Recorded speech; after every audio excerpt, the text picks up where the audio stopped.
the bar, law enforcement, forensic experts, and civil society in a collective pursuit of innovation that strengthens justice for all. As we look forward to today's lecture, permit me to sincerely appreciate our distinguished chairman of the occasion, the Honorable President of the Customary Court of Appeal, for graciously accepting to lead us today. I also wish to thank our invited speaker, Dr. Prof. Igwebike Victor Onyora, and the discussants. We expect profound gratitude. Your insights will undoubtedly shape policy and practice in the effective implementation of our law in any new state. As we deliberate today, let us remember that technology is ultimately a tool, one that should serve the higher ideals of truth, justice, and human dignity. Our goal, therefore, is not technology for technology's sake, but technology to serve in the service of justice, fairness, and compassion. Let us envision a justice system that embraces innovation, where investigations are evidence-based, prosecutions are precise, and judgments are anchored on verifiable truths, all to protect the vulnerable and uphold the sanctity of human life. In closing, I encourage every participant to engage actively, learn openly, and collaborate purposefully. The lessons shared here today will go a long way in strengthening not only our institution, but also our collective ability to deliver justice effectively and inclusively. On behalf of the African Women Lawyers Association Enugu State Branch, I once again thank all our guests, partners, and dignitaries for honoring our invitation, supporting this important cause. May today's deliberation be insightful, productive, and impactful for the advancement of justice in Enugu State and Nigeria. Thank you. A round of applause for our state coordinator. This is seriously being so in our form. The importance of digital technology cannot be overemphasized in our state now. In every way. We need it in everything that we do. Thank you very much, the state coordinator. At this point, I'll be calling on the chairman of this occasion, His Lordship, Honorable Justice G.C. Namani, to give us his opening remarks.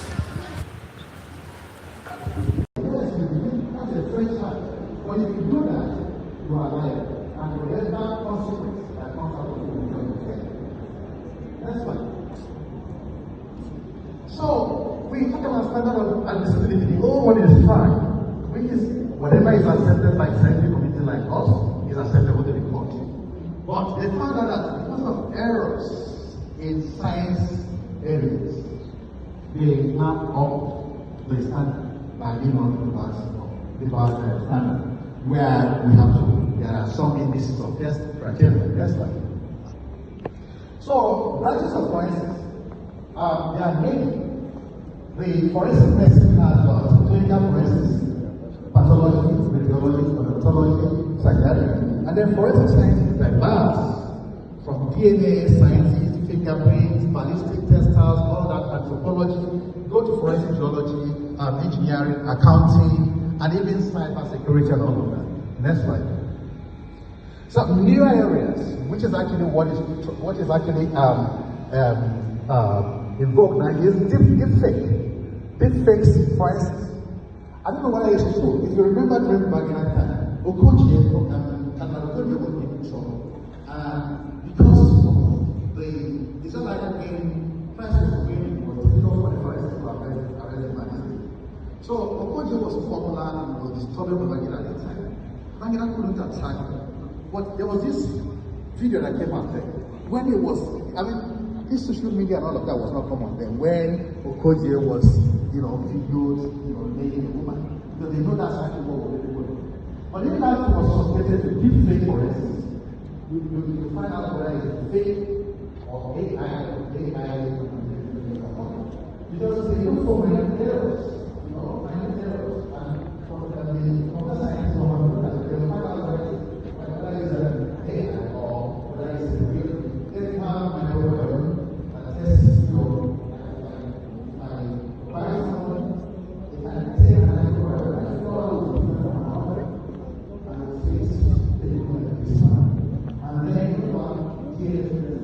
which started in 1985 with only one for advancing, right? Then all this technology started to in micro area beyond the thing. As a matter of fact, the proteomics and then the genomics, those are things that express our DNA. DNA is just the big man in the world. But then it has space to what we call proteomics, and then eventually, the one that I express. Okay? What's possible expression is proteomics, but DNA is estimates. Alright? So, even beyond DNA expression is done now to, and then the AI can be sort of also about. Okay? AI can construct taxes, and then virtopsy uses virtopsy to see what ordinarily you can classify by data. And sometimes we may limit your investigation, especially for like now, if someone has a CV, that's a stroke. Honorable President of the Customary Court of Appeal, Honorable Justice D.C. Mamani, the Honorable Attorney General and Commissioner for Justice, ably represented by Mrs. Uzamaka Ogechi, our distinguished senior advocate of Nigeria here present, members of FIDA, members of the bench and bar, members of the Nigerian Women Forum, and Muslims.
viral about the unlawful slapping of his mother by his father.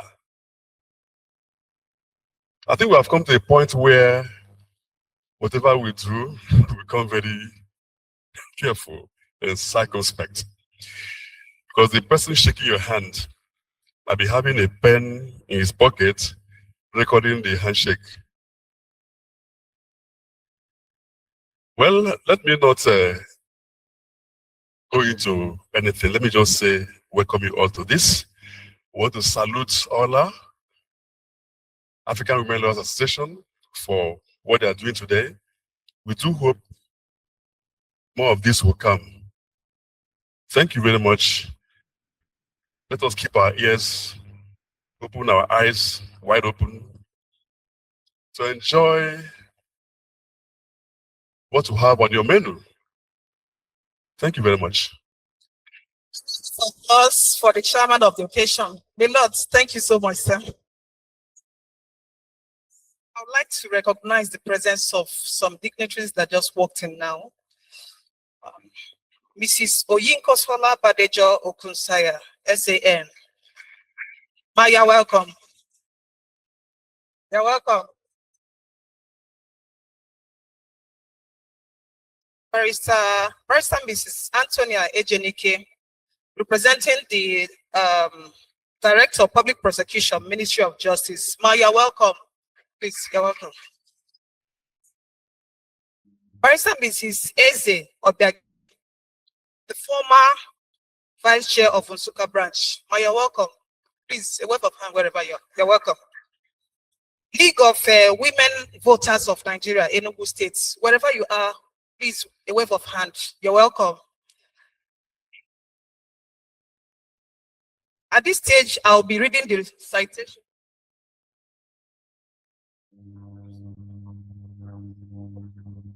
So sorry, I want to recognize the presence of Chief Ada Chika Ukeria Udobi.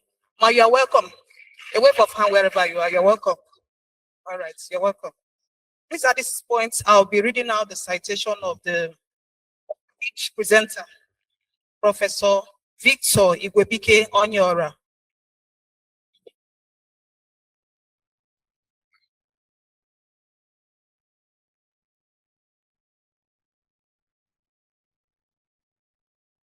Professor Igwebike Victor Onyora is a distinguished academic and practitioner, serving as a professor of anatomy, pathology, and forensic physician at Nnamdi Azikiwe University and his affiliated teaching hospital.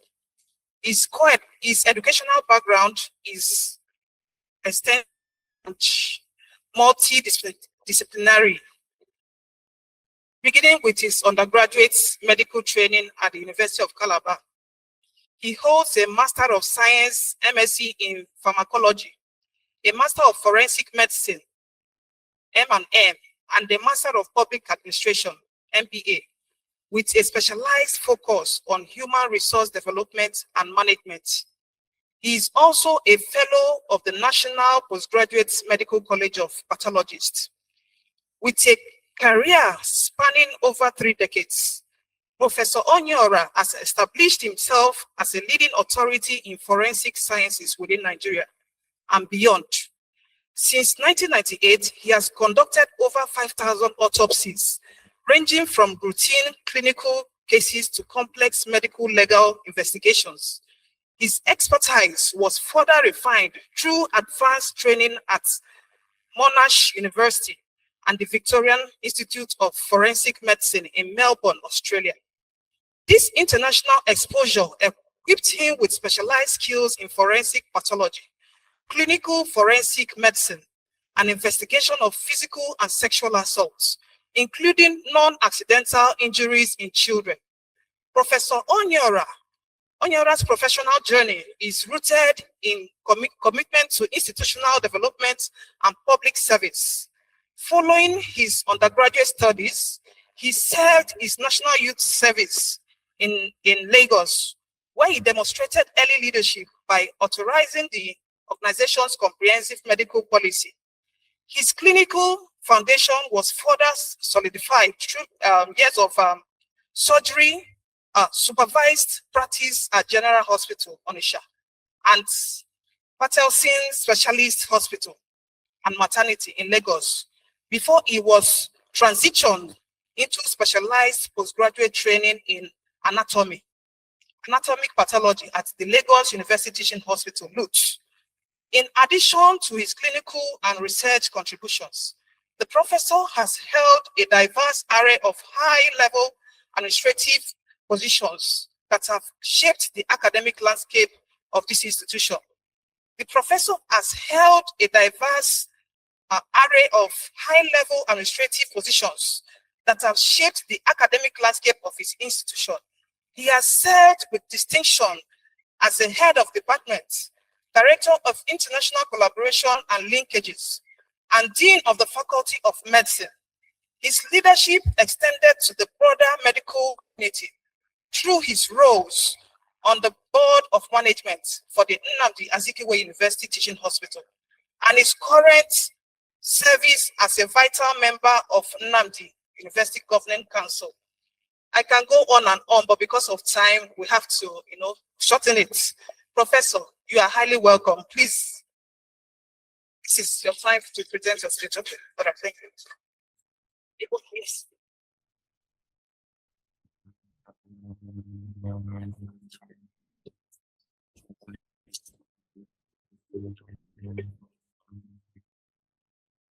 Morning, my chairman. I am not very good at protocol, but let me just be reliant on the existing protocol. But at this stage, at least I want to say good morning to the president of Customary Court of Appeal of Enugu State. The judges and magistrates here present, SANS, lawyers. Oh, the Commissioner for Justice, also the MPA chairman in Enugu State. Please forgive my error in protocol. Let's just go straight to what we have this morning. Thank God today I am here on a friendly note, because all the time I face the magistrates and the judges, they actually put it to me and they put me at the, what's it called, at the witness box. But today, I think I prefer where I am today. So the topic today is leveraging of forensic techniques and virtopsy to meet legal, ethical, and practical demands of modern courtroom. A focus on VAP law. The forensics is actually here to serve the judicial system, to serve the courts. We are messengers of the court. We are not more than that. And that's why when I work with the police, when the police want to own up a case, I remind them, do you remember that we are messenger of a system? We don't own the case. And we are not advocates either. We are there as some buyers, servants, delivering service, expert service to the judicial system. While we want to talk about the modern times, let's start from where we began. Forensic science actually is the application of knowledge of science to law. Though skewed to science, but again, is an alloy of science and law. Okay? So the Latin word forensics, of course, we all know, is actually from the word forum. And forum in ancient time, ancient Latin time or Italian time, is actually the marketplace or the public. And you will understand that in every community, for you to adjudicate a case, you don't just serve justice, you also want to show that justice is served. So even in Igbo land, justice is served in a marketplace. That is why Igbo man will tell you, if you call me a thief when the market is full, when you find out I'm not a thief, please wait until the market is full before you tell them that I'm no longer a thief. Okay? So the justice, and in most cultures, especially those that can afford it, they operate a jury system. We are not just the bench and the bar that are there. You have the lay people who are actually at the jury supporting the bench. So that it is not just that the judge serves justice. They want to know that the jury, which is representative of the public, also agrees on the judgment. And it will be such that a common man will understand. I think I want to approach this, please. Sorry. If you check the ancient times, okay, even in Italian times, you find out that they have amicus curiae. These are friends of the court, and they're in various spheres: doctors, scientists, engineers. If you remember during history, there's a time where in one of the ancient countries then, nations then, if a building falls, the engineer that built that building will go to the gallows. And before it goes to the gallows, you want to be sure that it's not, nature. It should be also sure that it's actually lack of skill or probably mal engineering that actually fell the building before you now convict somebody and send the person to the gallows. If you remember, if you read Julius Caesar, you remember that Julius Caesar was actually, there's a coup against Julius, and Julius was killed. Of all the stabs, somebody was able to say, whether correctly or wrong, that the fatal injury was the one on the chest. That is to say, that's the person that committed the murder. The other ones were just attempted, and they were collaborators of the murder. So that's actually, even though he's not, but actually that is actually expert opinion that he's trying to. In Bologna was actually where you have the first, where it was actually organized, and then scientists and doctors were appointed to the court to serve the court. Okay. Then the earliest murder trial was in Sumeria. In Chinese book was the first to document autopsies that have been performed. Not that it hasn't been performed before, but again, somebody who actually put it on paper. Then Britain eventually, Britain was actually, even though it looks like an ancient civilization, but it came after the rest, came after the even Egypt. So they started their system. Please go back. They started their system, actually organized the coroner system, and they appointed the coroner. Coroner then was actually making plea for the crown. Remember that in medieval UK that the king owns every property, including humans. So when somebody dies, the coroner is the one that administers the person's property estate. Okay, and also criminals forfeit their property to the estate. But again, before somebody has to be certified dead before the person's property is being administered. So eventually corruption entered the coroner system, where coroners will organize murder and make so that, especially for rich people, so that their estate will be shared. Of course, they take like Judas, they always take their portions. That was when the public began to riot, and then they now begin to organize the system better and appointed scientists and doctors to the coroner office. Okay, so that they will be sure that the death was actually, and that's actually where examination of the death began. Otherwise, they were doing just circumstantial examination, looking at the scene, and then they will now assign a diagnosis of death to it. And it is actually the UK coroner law that we adopted. Okay, and that was actually legislated in 1959. Most states still retain that, even my state, and I don't know, maybe Honorable Chief Justice will tell us, but I think Enugu State is still retaining 1959 legislation. But I beg that it has to be reviewed and changed. Lagos reviewed theirs in 2003 to approximate modern realities. Next slide. So the theories of forensic is actually a common theory, which sounds to reason that every contact leaves a trace. I've taught this table. If you actually examine well, you'll see my fingerprints, and you can pick my DNA from this place. Okay, even on this mic, if you search very well. And this evidence does not hide. It is almost always present. So that is not found is because of lack of our ability to find it or to analyze it properly and then put it and get the result from it. So Lucas actually made that, and it was proving that every contact, microphone I'm holding, already I have my fingerprint on it. And that's why overseas, hardened criminals who are schooled in their criminality, if they come into interrogating room, if you serve them tea or cigarette, they don't take it. Because until in most crimes, developed crimes, until you are a felon, at least one-time felon, nobody will take your DNA sample without either a court, whatever, or without your consent. So at that point where they are not felons, okay, you need to steal it. Okay, so if you serve them cigarettes or a cup of coffee and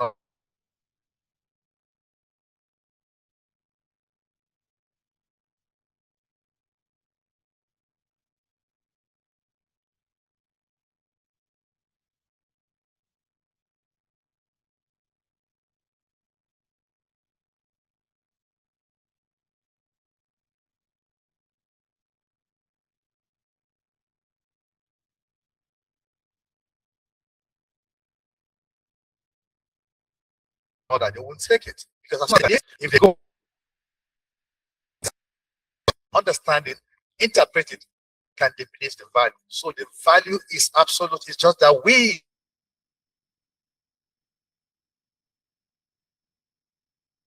especially when you attend to crime scene late, that's when you lose it. Next slide.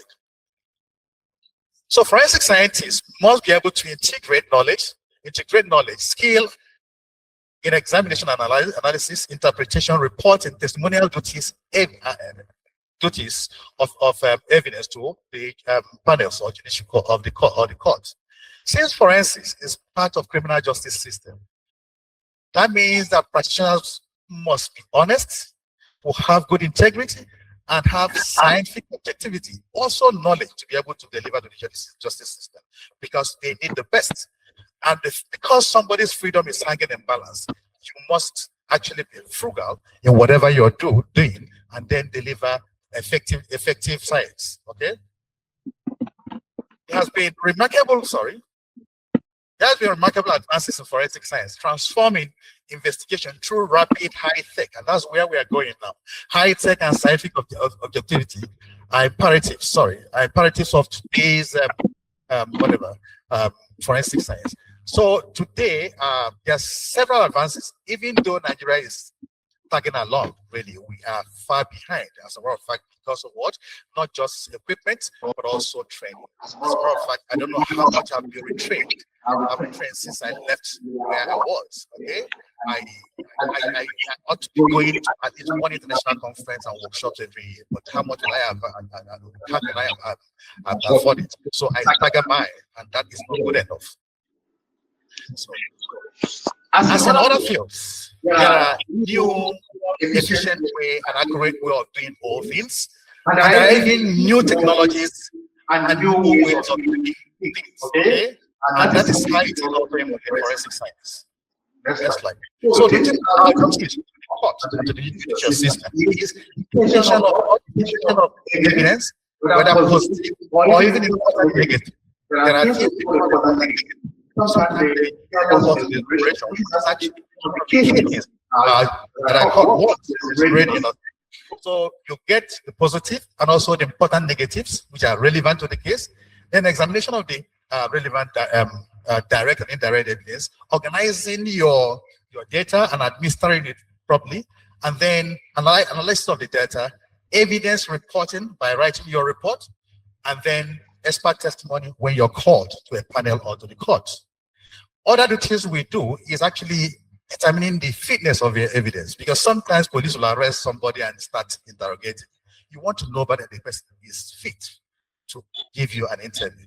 Otherwise, you have not gotten a real interview. As a matter of fact, overseas, sometimes if you take that to court and they find out that the person was disoriented or insane at the time of your interview, that will be shredded by the court. So you want to know whether the person is fit for interview, either as a witness or even as an accused. So the forensic clinician will test whether the person is fit, also to diagnose, determine whether there's sanity or otherwise. And again, we serve advisory duty to the judicial system by way of what we find in the field, and then we can use that to advise. So violence is one of the key words of today, as defined by VAP law. So violence is actually intentional physical force or power, actual or threatened against oneself. Violence can be against yourself, self-inflicted injury. Okay, but I think VAP law was skewed to another. Okay, but remember that if somebody is trying to commit suicide, we actually will put the person into custody also to save the person from self. So threaten against oneself, another person, or a group, resulting or highly likely to result to injury, death, psychological harm, or deprivation. So from the foregoing, you have violence is diverse. It's not just by physical harm, psychological harm. If I burn down this place, I'm not sure the court will be, anybody who is the custodian of this place will be happy. Or if I try in any way to put fumes deliberately into your house so that you don't breathe, that's violence, even though it's not physical attack. Okay, so it can be caused in diverse way, But the common denominator there is the resultant harm or intended harm, okay, by the offender. Next slide. So I don't have to read all the everything about VAP law because that's your domain. But let's just take key things, which I'm going to discuss later. Rape, okay? We'll take it as defined by VAP law. But rape, just like Honorable Justice said, I mean, like we borrowed from the West, women are becoming more and more important to us. Not that they were not important before now. Okay, because I know in Igbo land they are respected, and if you fight a woman, you are in trouble. But the thing is that it's coming into print and into action that women are important. Okay, and that's for several reasons. Because kill all the women, your generation is gone. That's annihilation. But leave one man, you can repopulate a whole city, isn't it? So far there are women. Okay. But one woman cannot repopulate the whole city. So we need to, even if we keep only one man and kill all the men and just leave only me, just the judge, we can be sure to repopulate Enugu State. But without the women, we cannot. And that's why, and women are the, what's it called? They carry our future, and children are our future. So that's why all the time, even in wartime, we want to save women and children. And if you notice that VAP law, I studied it, even though I'm not a lawyer, I studied it critically. And I found out that in all the other offenses in VAP law, only one does not have an option of fine, and that's rape. And it's not like men cannot be raped, but when you say rape in every culture, we are talking about actual violation of a woman. So in that, there's no, and that's the only one they keep a register. Overseas, they keep a register for every felony. And that register helps the law enforcement to take your DNA at will because the court has opened and removed your autonomy. Okay? But that is the only one that a register is kept. Okay? But I want to believe that in time, registers will be kept for other serious offenses, like the mass killing they are doing, you know? Then physical assault, of course, you know that it is actually an offense using force to harm or even threaten somebody. Go ahead. Then deprivation of liberty. No, let's get back to that. Like kidnapping or illegal detention, destruction of one's property, like we just said earlier. Next slide. So threats, whether psychologically or cyberbullying and the rest of them. Okay. Then forceful eviction from one's house that people say, I throw you out, when you don't have the legal backing to throw your spouse out or your partner. Okay. Then financial dependence and all of that. Then limiting one's social circle. I mean, that's often what we call psychological torture. When a spouse will not allow other people to keep their old friends or make new friends, sometimes the torture is more than physical. Sometimes the torture is more than physical. So, and oftentimes for people that have muscles, I mean, brawn, when they want to react to that, when after several cumulative punishments, they may do something that is very, very bad, so that you wonder when it started, okay? So they're stalking, following, that's looking around somebody and following the person and all of that. So just go ahead. Then administering, like spiking. Let's get back to that. The last one. This is something they do now because of the availability of drugs. Now, people go to house parties and they spike their drinks and they make them do what they don't want to do. That's actually very illegal, something very illegal. I'm sure the legal community will not just what's it called, charge the person for spiking, but also for what he used the spiking to do, like sexual abuse or doing something that the person would otherwise not do. Next slide. Then, when we want to study violence, you want to now check who are the people at risk and who are the potential perpetrators and what is the setting. So that, because we don't just want to try, adjudicate, we also want to prevent. Because I tell you that in good legal systems, when they prevent, it is cheaper for the justice system. All right? And that's why they investigate and lock up people who are reoffenders, recidivists. So violence occurs in diverse, sometimes overlapping settings, either in private or in public space. So vulnerability to violence is often associated with power differential, either that I'm your lecturer or you're my junior colleague in the office, or probably that I have more muscle than you have, and people are not around to defend you. Or maybe that you're working in a lonely place, unprotected, and you are of a weaker sex, or that I have money more than you. No, just power differential. Or that you're a minor, I know better than you, I'm more literate. There's some power differential. Oftentimes, the offender is at a higher pedestal. So recognition of the setting and persons at risk of the violence is important in prevention, adjudicating the case, and policy making. Next slide. So who are the common what's it called? The potential victims. Gender, of course, when it comes to muzzle, though a few women can beat us, but again, in general terms, we have more muzzle. They have more brain, but we have more muscle than they do. And we are more outright in doing the abnormal. So minors also, people who are of lesser age, okay?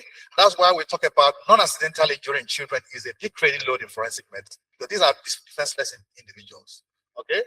I'll come to that. And then child abuse, geriatric. When we begin to age, we become dependent, and that's why sometimes it's better for the person overseas to go to the what? There's elderly abuse, even in our communities. Neglect. Even when you think you've done so well for your parents and you go and do your own work and all that and keep like 3 mates for them, they will abuse the man like a child. They won't feed the man, they won't wash the man's clothes, they will disrespect the man, talk down on him. And the man, once a colossus, will be suffering in silence. Okay? So geriatric abuse, that's abuse of the old. Then lonely, people who are lonely are also vulnerable because they need company. And in trying to go, actively search a company, people who know that they are, begging for friendship will often abuse them. And it happens more oftentimes in schools, all right? Then young carers, people like house helps, they are defenseless also. Then junior colleagues in the office, irregular migrants. I use that carefully. In migration today, we don't call them illegal migrants anymore because that's actually violating them because nobody can be illegal on earth. So they are irregular, undocumented migrants. Those people are vulnerable because they are hiding. Oftentimes when they abuse them, either law enforcement or other people in the community abuse them, they keep silent because they can't actually be outright in complaining. Otherwise, they will blow their cover. People institutionalized, that people in prison, people in hospital, and then chronically ill patients like HIV and other patients, persons with physical and mental challenges, they are often abused. Alcohol and drug dependent addicts, okay, and then sex workers, okay.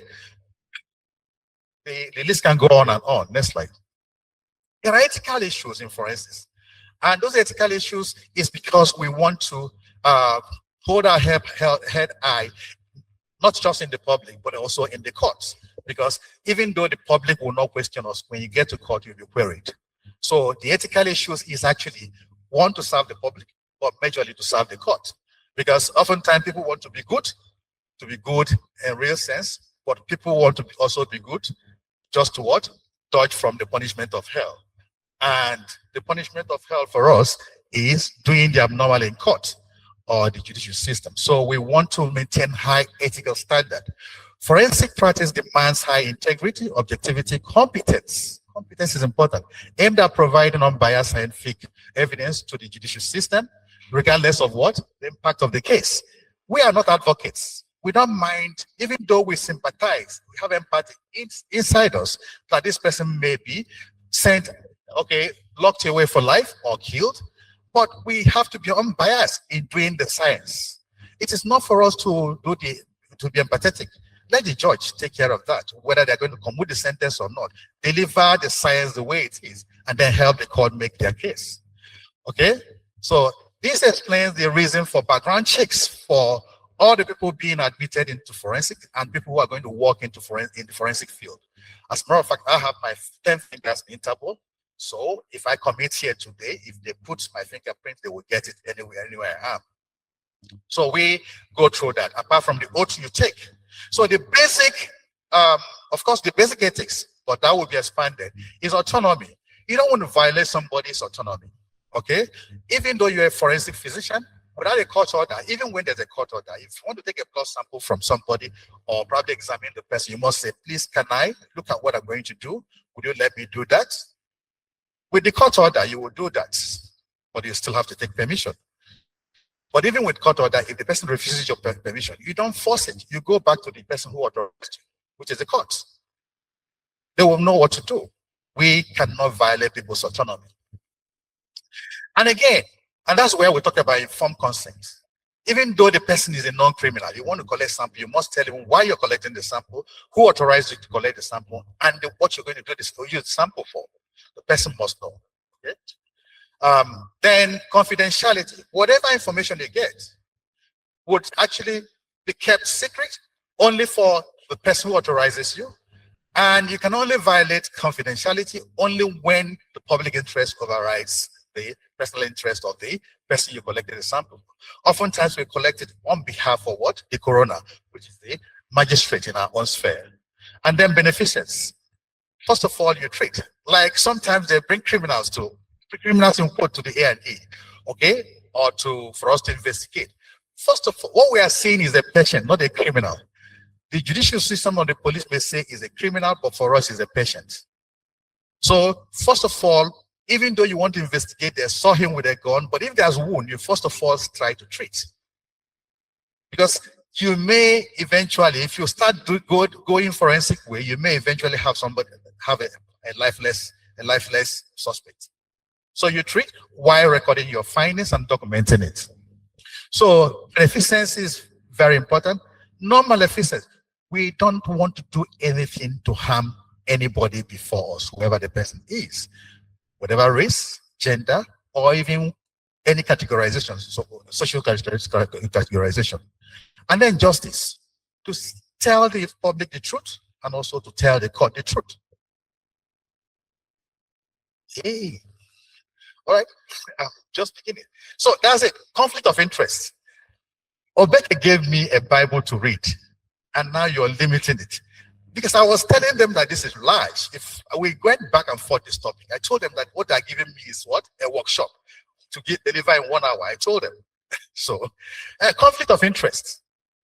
That is very important. Once you have this problem like this, as a scientist, as a doctor, it's either you recuse yourself, but even if you don't, you must declare your interests and then stand on justice. But if you cannot, if you think you cannot stand on justice, you recuse yourself.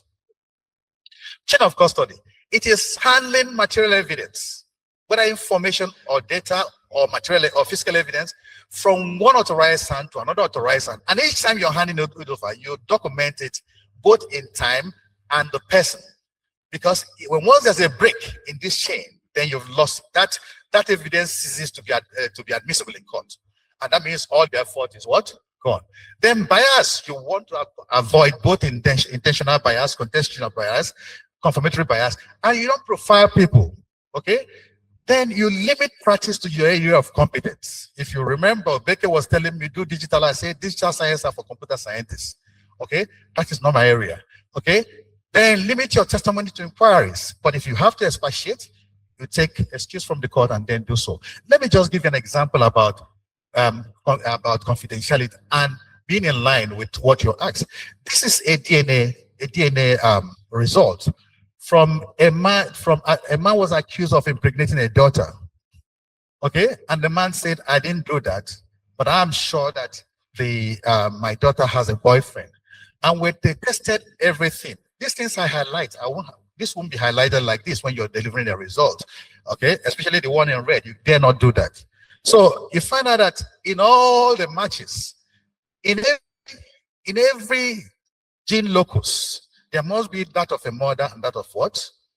A father. And DNA, when it comes to positivity, it is done statistically. But when one just one negative, the person is what? Exonerated, excluded. And you notice that the father of this, the girl that is said to be pregnant, here, the baby here, the baby has, sorry, 16, what? But when it comes here, you find out that, how is it again? Look at the father. That's the father that was accused, right? The father that was accused in this locus have 11, 13. But here you have 12, 12. And then the mother that gave birth has 12. That means 12 here. The other 12 must be from the father. And the only person that they match is what? 12. So 112 was contributed by the boyfriend, and another 12 was contributed by what?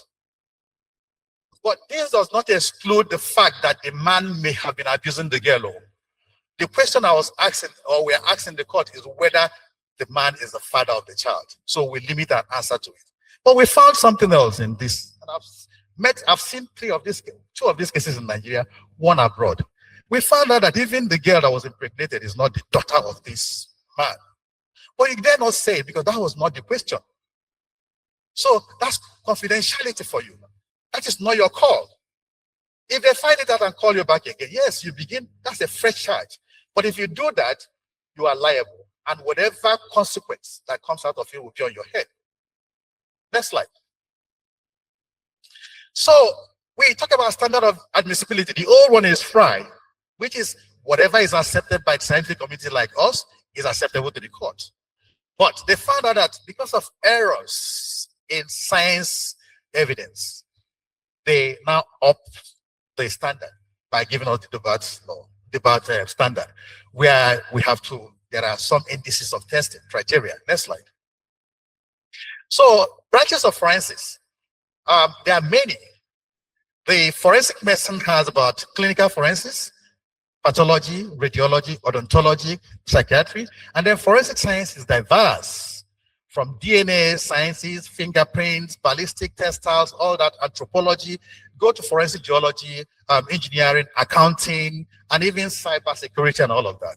Next slide. So new areas, which is actually what is actually in vogue now, is deepfake. Deepfake forensics. I don't know whether it's true. If you remember during Baginac time, Cardinal Okoje was given trouble. And because of it's just like when Christ was reigning, it was difficult for the Pharisees to arrest the man, isn't it? So Okoje was popular and was disturbing Babangida at the time. Babangida couldn't attack, but there was this video that came out then when it was, I mean, this social media and all of that was not common then, when Okoje was, videoed, laying a woman, because they know that's actually what we already call it. But if that was subjected to deep fake forensics, you find out whether it's a fake or AI manipulated video or not, because they look for minute errors, minute errors, and the computer scientists know how to do that, and they'll find out whether it's AI or whether it's a real video. Then you have microbiome that tests, like if I bite somebody, they can take my microbiome. My flora will be different from another, and they will say this is peculiar to this man. And then you talk about DNA sequence, which has started since 1985, but it's even gone more advanced now. All right. Then omics technology, which is actually a micro area beyond the DNA. As a matter of fact, the proteomics and then the genomics, those are things that express our DNA. DNA is just the big man in the room. But eventually it translates to what we call proteomics, and then eventually that's actually the one that, if it is disease, that's the one that we express. Okay? What causes our expression is proteomics, but DNA sends the message. All right? So even beyond DNA sequencing is gone now to then the AI and visual autopsy we are talking about. Okay? AI can reconstruct crime scenes, and then virtopsy, you use virtopsy to see what ordinarily you cannot see by naked eye. And sometimes you may limit your investigation, especially for it's like now, if somebody has a severe, that's a stroke. Before you even go in to do an autopsy, you want to do injected dye into the artery and let it just circulate, and then take a CT scan, and you'll be able to catch where the stroke is, even better than dissecting. And if the judge or the coroner is satisfied, we may stop the autopsy at that. As part of a most developed clime, like where I train and where I work in Australia, for everybody that comes into the morgue goes through a CT scan. And that is when we now decide whether an autopsy will be done or not. Otherwise, sometimes we cannot write death, cause of death, and write report only with what?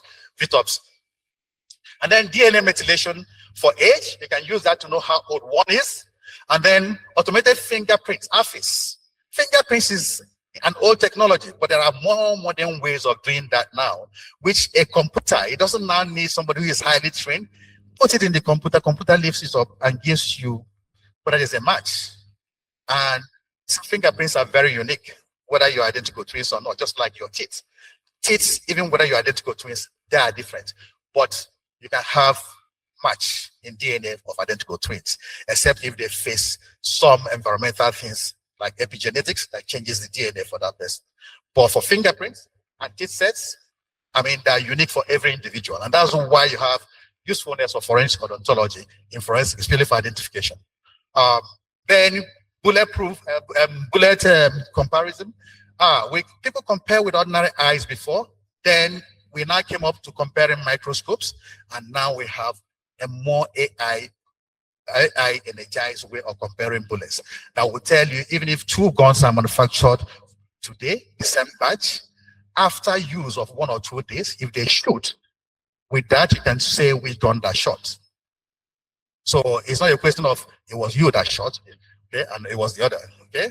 Then you have integrated firearm identification. There's also that for fire, because sometimes people will kill somebody and set the place ablaze. If you do fire forensics, you find out whether that fire was initiated by one or whether it's accidental, and whether there's an incinerant there. So now, just like somebody can take an insurance on somebody and then kill the person. And that's why digital forensics come, because these cases come together just like a cocktail. You have the digital part going on, like what happens in this country now. I meet you on Facebook, we talk over time, exchange whatever, and eventually I invite you over, and then death occurs. So while you're doing the physical autopsy and crime scene investigation, you have to also follow the digital footprint. All that, when you put that together, you'll be able to make an inference. Next slide. Then you have alternative photography. You can see all wounds that are inside the skin, even before it comes out to what? To the outside. So that could be used by nurses and all of that. Then facial and stature reconstruction. You can pick a bone and reconstruct and give it a face. That will approximate the face in life. And then blood pattern. Blood pattern is a big area in forensics. Like if somebody is killed here, this pattern here will help me reconstruct the crime scene or whether there's a scuffle. Then trace elements, use of common dating, and link analysis software used by the accountants to follow the trail of money. Next slide. Injury interpretation is actually what we use in solving our cases in violent crimes. All right, and that is a core competence of forensic physicians, be them pathologists, clinicians, odontologists, or radiologists. So classification of injury is important. Okay, the relationship, the type, how they are grouped together, all that tells a story. And then we can use that to make inference of what happened. Ethically, we are to consider and report all possible causations, because sometimes one wound could have more than 3 possible causes. But because we are ethically oriented, you don't just name one cause that favors the case. You can mention other alternative causes. Let the judge choose whatever he wants. It's difficult. All right, let's run it, please. So look at the questions we ask ourselves to help us, dissect the case. What is the characteristics of the wound? What force would have been involved? And what is likely offending object? Because that you can actually make it. Just like when somebody is drowned, you want to know whether this person drowned before the person entered the water, or whether the person was killed before being thrown into the water. So first of all, you ask yourself, is the person dressed for water? If he's not dressed for water, then there's something wrong. Is the person intoxicated? Does the person know how to swim?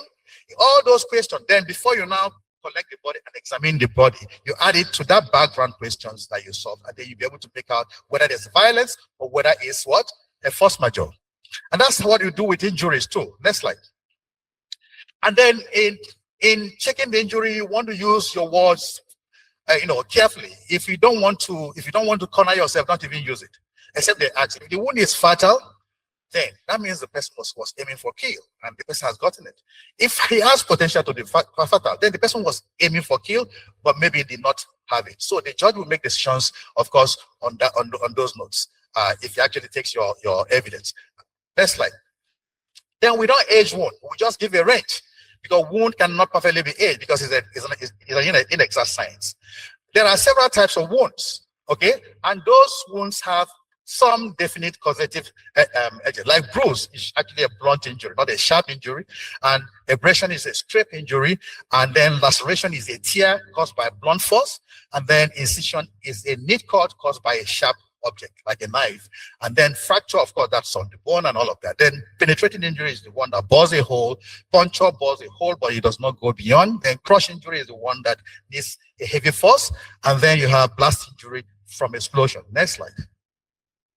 You can see these injuries connote causation. They also connote age to some extent. Look at, these are finger marks on a child that was slapped in school. Sorry that I'm using Caucasian pictures. I have black pictures, but white people will make the thing more obvious. And we don't have time to begin to critically analyze it. So I'm using a lighter skinned person so that we can easily see what I'm talking about. So look at this child, this lad was slapped in school. You can see the finger marks. So even for a lay person, you don't need to be told that this person was slapped. And that you see there are bruise marks from finger marks. Then the same thing happened to that girl there. But you see that one is older. The darker one is older. And you see there's some yellowness there. Because when it's older, it gets darker. It gets oxidized. And then you have the hem loses what? The iron. And if you lose the iron becomes oxidized and it becomes yellow. So it cannot be less than 18 hours. So this can actually corroborate any story that the person was slapped like a day ago or something like that. And then the other one is a tire mark. You can leave that tire mark and compare with tire marks of suspected cars. Okay? And then the other one is what you call a tram track or tram line injury. It can only be given by linear objects like a belt, a rod, a pipe, something straight. That's tram line, just like a tram track. Next. Then this laceration. This is caused by a blunt injury causing tear rather than incision. You can see that the edges cannot be what? Opposed together. So it's a blunt force on the head. That's an incision and that's an abrasion. Abrasion, it can actually show the directionality of the force. And all these tell the judicial. Next slide, let's be fast. And then these are some natural things. Some natural things that can seem like what? Like murder.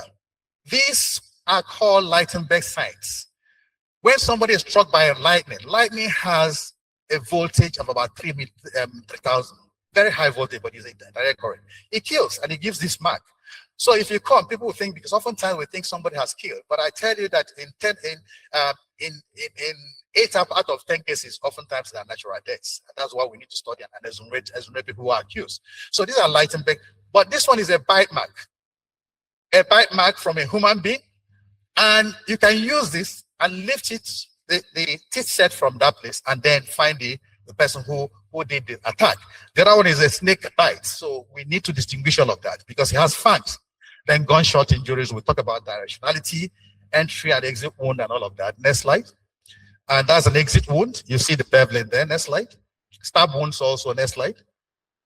Then oftentimes when we draw, even though we take pictures and sometimes videography, we need to document with papers because sometimes the court tells us which to use or which to present to them. Even though you present all your papers, sometimes they docket or the whatever.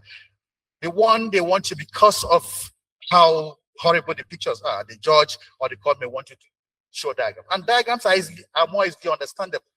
And what is our role? Is to make the court understand us. It's not about speaking highfalutin English. We speak single grammar. Open the way for son court. So that's actually, we use this diagram to help us illustrate clearly what we mean so that the court can actually make good use of our information. And then manner of injury. We deliver information to make the judge deduce the manner. Oftentimes for me, I dodge saying the manner, whether it's murder or whatever, or sorry, homicide, because I cannot pronounce murder. It's judge that will pronounce murder. So I give the information that will lead the person to the conclusion. Okay? So, but again, there are clear signs of self-injury, self-inflicted injury, other ones of assaultive injury, but you must state that clearly so that you can help the judicial system to make decisions. Next. Then you have common features of self-inflicted injuries, because sometimes people inflict injury. And these are case studies, okay? With this injury here, if you check this narrow here, there's several different answers. If it's on the back here, the person cannot write more on the back. It's likely an assaultive injury. But if it's here, it's easily accessible, and the person can do that to address sympathy or probably some damages. Okay, so where it is, how it is, the manner is done will tell you whether it is self-inflicted or not. Because, I mean, except if somebody is drug affected, you cannot keep your leg without shaking and somebody will neatly write more. So it's either, even if you have a gun in your head, so it's either the person is drug affected or the person did it what? Him or herself. But if he's behind at the back, the person automatically cannot do that. Okay? Assaultive injury, oftentimes if you're awake, you have to defend yourself. So you have what we call defensive injuries. That's like this one. This one is somebody guarding a place, shot a criminal and said that the criminal wanted to assault him. And these are injuries he presented. So let the court decide whether this was self-inflicted or whether this was indeed an attack by an assailant.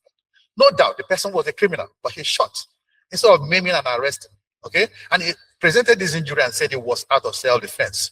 You judge and see whether it's so. These are defensive injuries, like somebody who is being hit by a hammer. You would automatically or reflexively guard yourself like this, and then you have a blunt injury here. Sometimes a fracture like this we call montagia fracture, and that case when you want to, fend off a knife with your hand, then you get your hand cut.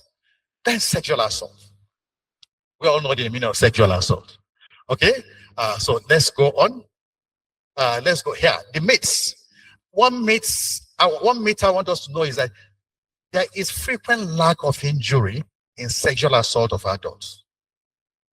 And this is the mistake that is done in the court all over the world. I'm not talking about Nigeria alone. And that's why we need constant partnership, being on the same table and discussing these things. Sex, even by force, oftentimes does not inflict, oftentimes, I'm not saying always, does not inflict injury on an adult woman. The injuries you may see are circumstantial injuries, maybe a finger marks trying to pat the finger, or neck marks, or similar marks on the face trying to restrain or cover the mouth and all of that. But in the genital area, you may not see any injury. And even when it pains, the person would reflexively stay in a way to be more comfortable. So limiting the injury. So most times you don't have injury, sexual assault of an adult. And that is one confusion we have in the court always. So you look for those tiny telltale signs that shows that there's struggle and a forced entry. And then you now look for confirmation like sperm, all that, or the person's finger, whether you can get DNA of the assailant. But again, the problem we have, we let the court decide, is whether we can decide whether this is what? An assault or consensual sex. It is the argument. You people will lead the argument and end the argument. Okay? Yes. Okay? But if you follow the trail of the evidence we give you, you can actually deduce to a very reasonable extent whether it is assaultive or whether what is consensual. And we use diagrams like this because sometimes it's so bad exposing one's sexuality, one's private part in the court. The person, it may violate the person more, and the judge may not want it. Okay, so they look at the pictures at the chamber, but we use this to describe it. Next is the child sexual assault. Of course, the person grooms, try to blur the boundary before he gets there. But one thing that we do is when we, oftentimes you see it in ordinary clinic, when you are just treating a child and you see discharge and you check his gonorrhea, a child having discharge, sexual assault, then there's a tell sign of what? It may be brought by the mother, and the mother will not tell you the truth because he may be the brother of the mother. That's the uncle that is assaulted. So we have mandatory reporting as the law demands of us. So we report. Or if you know it, so you don't mind, if you see that kind of thing, you will excuse the adult that brought him in, and then interrogate the child, and you report to the next officer in charge, who will eventually escalate it and then investigate it. Then autopsy. Autopsy is the gold standard for examination of the dead. It involves dissection, examination, collecting samples, and observing it microscopically. That's the gold standard. But we have adjuncts now. Sometimes those adjuncts can play better roles, but in most cases, you must rely on this. And it has the rate of occurrence is now dropping, but that cannot be replaced, sincerely speaking. Next slide. So despite the value, is declining. Next slide, please. So forensic radiology. Forensic radiology is virtual examination of a body. And it is in life and in death. Okay? The ones we do, like somebody has an accident, somebody was assaulted by a gun and all that, somebody was clubbed, you use forensic radiology to diagnose what you have to present, the data you have to present to the court. But when somebody dies also, you can use that. There are sometimes forensic radiology can answer all the questions, but oftentimes it is an adjunct to the autopsy. Like this child, there's this non-accidental injury in children. In non-accidental injury in children, you have multiple wounds of different ages, often in more than one plane. Okay? Sometimes there are fractures, sometimes there are scars and all that. You see them on different planes. Like if you watch closely, let's just take 1 week and go to the street and watch people who are hawking wares like granite and all of that. If they are not hawking for their mother, even when they're hawking for their mother, just take time, give them money and begin to examine them one by one. You will notice, you will see such injuries in different planes of different ages, people who are assaulted at home. This child has been trucked on the chest and behind the back. These are healing fractures. These are called callus. There are old fracture wounds that are healing. But again, look at another age. This one shiny here is a newer wound. So why would this child be having fracture all the time? What is the problem? The person is assaulted at home physically, right? And often, like for a very small child, when you turn the hand, oftentimes you have a minor fracture here called bucket handle fracture. And the evidence is here. These are common wounds you see, but you can see also soft tissue wounds on different planes. And then you can now know that the person needs protection, and you will report to the social services to protect the child. Probably go for home visit for the child and see whether the child will be extricated from that family, whether it's their family or not. If you're able to prove it, you take the child away. Next slide. Then this is a case I handled. That was in 2006. In a crowded area, a girl coming from computer lesson was shot dead. And then eventually police arrested some people with shotgun. Shotgun goes with pellets, and said they were the people that killed. Indeed, it was the police. So an autopsy came. I started with radiology, forensic autopsy. And then I picked this. It was obvious that this bullet was from the police. And then the case ended there. They went and settled it, whether in the court or whatever. I don't know this which is abnormal. Sometimes cases of criminality are settled outside the court. Let's run it. And this is a body packer. And you know, children can be used as body packers. People would put cocaine in the child because the child will not be investigated and checked, and they would just screen him, and the child will not pass the airport, and eventually. So this person packed with narcotics. So radiology detected it, and that's a CT scan that ran it, and then the person was seen to have a lot of drugs inside. This, and this is a traumatic injury. CT scan. I don't want to go through all of that. And this facial reconstruction using anthropology and radiology to reconstruct the face of a skull and give the person a name, because one of our duty is to give back the name to the dead. Next slide. And that's about sex determination, which is part of okay. Sorry. No, I'm not thinking it's Okay. Oh yeah, okay. Please, okay, go down. Now, then artificial intelligence. Yeah. That's actually one of the key themes of today. Let's go up a little. Yeah. Okay, the challenges we face. The challenges we face in forensics And that challenge is transmitted to the court, because when we face challenge, when we have impediment, we cannot help the court. There's a fact that cases are not referred early. If you come to a crime scene, police will go there with poor knowledge. They will not do the work. They will contaminate the place before they were called. Or sometimes the body will be kept like 2 weeks, 2 years and all that before we are called. And that is why when I came back from Australia, I taught the police college for 2 years without money to see whether they will improve their investigative ability. So time is lost, contamination of the casework, and then lack of trust among people who should cooperate, the law enforcement and us. Equipment, lack of training, role of interest group like pressure groups, and then even the media that will write the diagnosis and publish it even before we finish our work. Okay, then if you're putting your own, then they will say you're lying. CSI effect. The judicial community will watch CSI, and they think that every crime is easily resolvable, and they want us to do the same, but we're not courts. That one is not, it's a movie and not what, and not the real life. Then security of the personnel.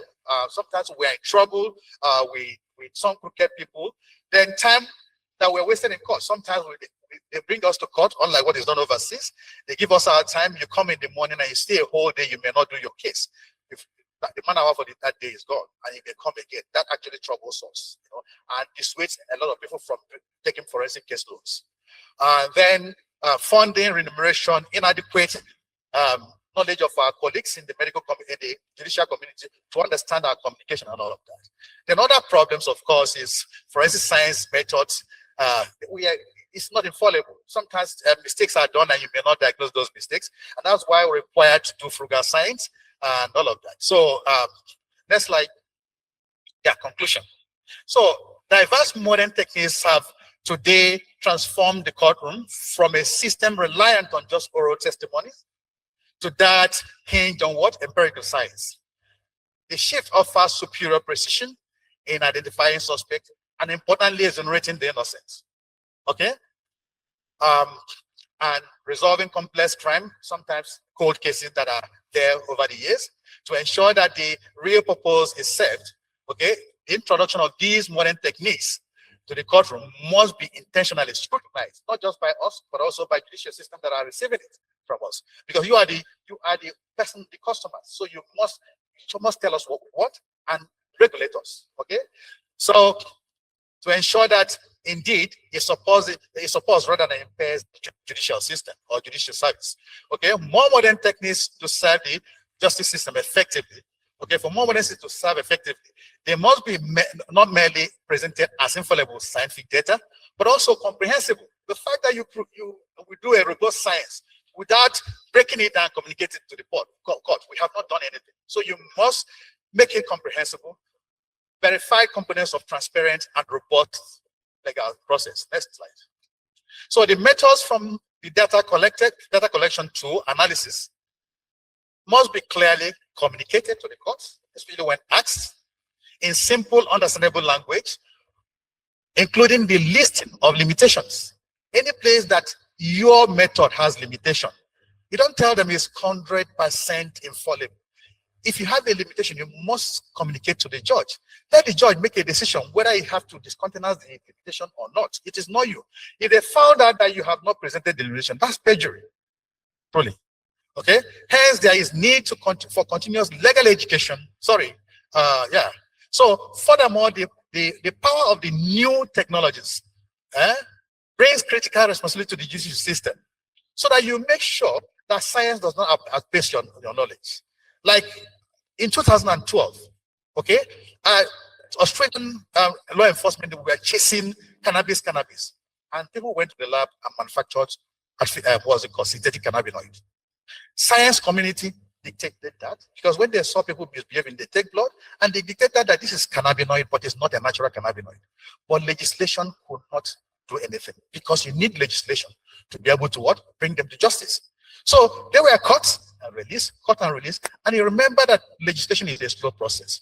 So the judicial system must try and catch up and see when was there a new science, a new problem. If we present it, you let us sponsor us to walk through it and then present data for you to make your legislation and apply it. As a matter of fact, where I trained and where I worked, my service, which is a medical service, is under the corona. And that's why I don't like anything there.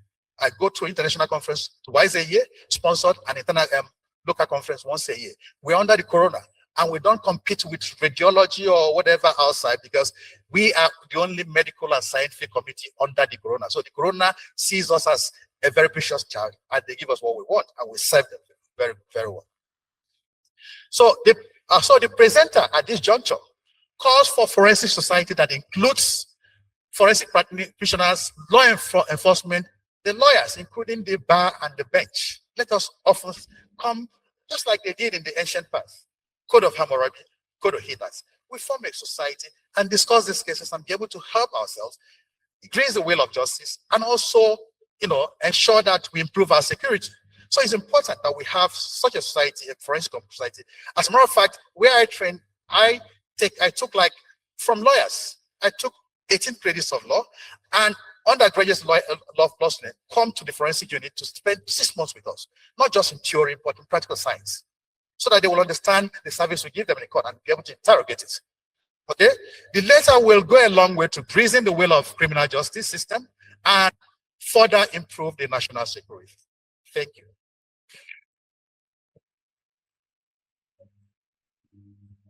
A standing ovation for the lead presenter. He has done justice to this topic.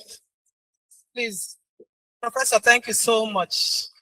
Thank you so much. One more time, applause for him again. Yeah, it's been a very nice one this morning. Please sit down. You heard it all from the horse's mouth. You see, one thing is this: because men are muscularly built, as opposed to women who are said to be the weaker sex, we have wittingly or unwittingly profiled men into the violent one. If you check all the pictures we saw this morning, it was always the men assaulting the women. But there are violent women. Violent women there. When I was in practice at Obola for High Court, I handled a case, a divorce case. As soon as the judge rose and we came outside, this woman menacingly jumped at my client. See, run. The man was running. At a point, they were running around my car until I had to intervene to restrain the woman from going to beat this man. Only last week, a lawyer came to my office. You know his problem? His wife beat him up. So maybe when we look at the VAP law, as time goes on, we may need to touch something there. And then this thing called the DNA, I sometimes get confused about it. When I see a scenario of a man and a woman who never had chance of genital communion, you know what I mean? And there's it. Okay, about 2 years ago, I was in Rwanda, Kigali. In the hotel where I stayed, I came down in the morning for the complimentary breakfast. While my food had gone like halfway, this young couple came into the hotel with a boy that would be like 9, 10, or 11 years old. The boy was looking like me. Looking like me from head to toe. Say, eh?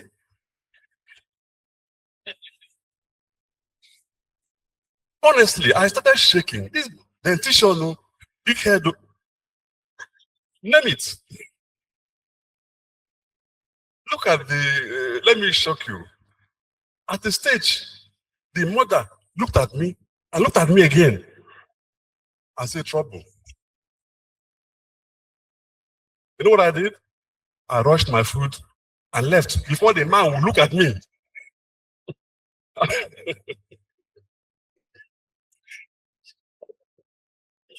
Well, MC, come and take over and call the discussants. I leave you to imagine the rest. This was not Nigeria, Kigali. So, my hand they clean. Mila, thank you so much. Thank you very much. Please, a round of applause for him. Please, while the lecture was ongoing, some personalities walked in. Honorable Justice CVC Ezubu. Milord, you're welcome. Honorable Justice CC and a PhD. Milord, you're welcome. Mr. Ikazo Akarewe, SAN. Sir, you're welcome. Professor Foluke Dadala Wansim, FICMC. You're welcome. Mr. Latif Omoyemi Akongbe, SAN. Sir, you're welcome. Learned magistrates present, you're welcome, Your Worship. I want to particularly call the name of Magistrate Ifeoma Nwabara. She was a one-time state coordinator of African Women Lawyers Association. Your Worship, you're welcome. Augustine Wabweze, you're welcome, sir. The Commissioner of Police, Maman Beatrice Giwa, ably represented by CSP Joy Okebugo. You're welcome. You're welcome. Barrister C. Enechionya, so you're welcome. Barrister Amaka Ume PhD, you're welcome. Chief Joseph Ago, so you're welcome.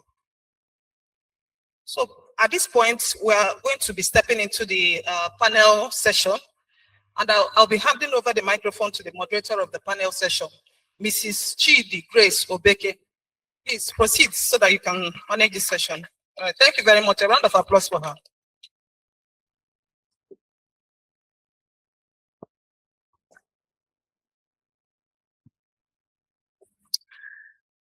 Good afternoon, the chairman, learned, eminent jurists, learned silks, benches, learned colleagues, ladies and gentlemen. We are in the session of the panel discussion on leveraging forensics, virtopsy, and electronic evidence for VAP law enforcement.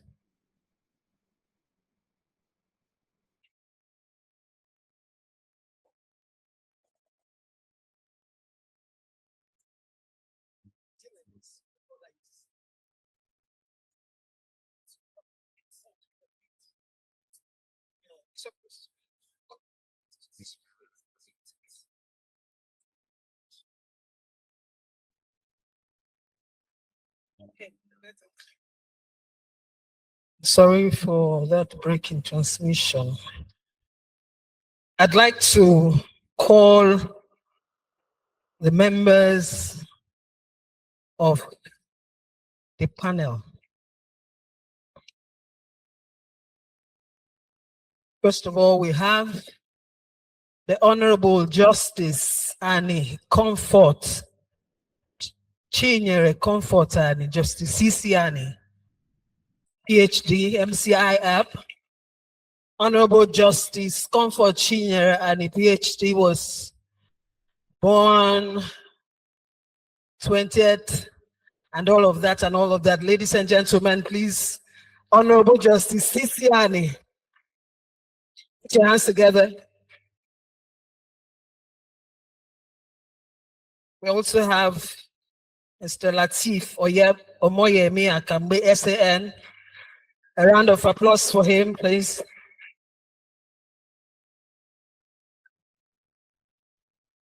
We have Mrs. Oyinka Sola Badejo Okunsoya, SAN. A round of applause.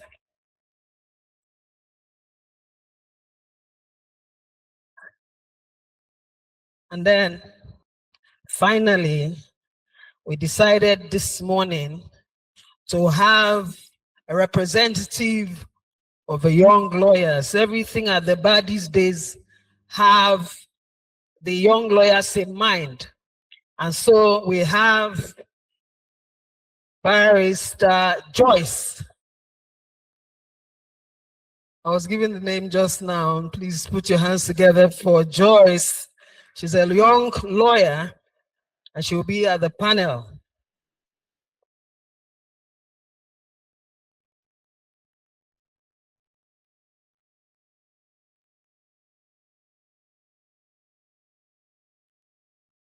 I like to say that such eminent panel, the only thing that will have, the only thing that will be more difficult than this will be to get a forensic evidence from the police station. Ladies and gentlemen, I'd like to ask leave of our chairman, Honorable Justice G.C. Namani, to please take my seat to moderate this session. To my own seat here, I want to take your leave, ask for your leave to sit down and moderate this session. Thank you.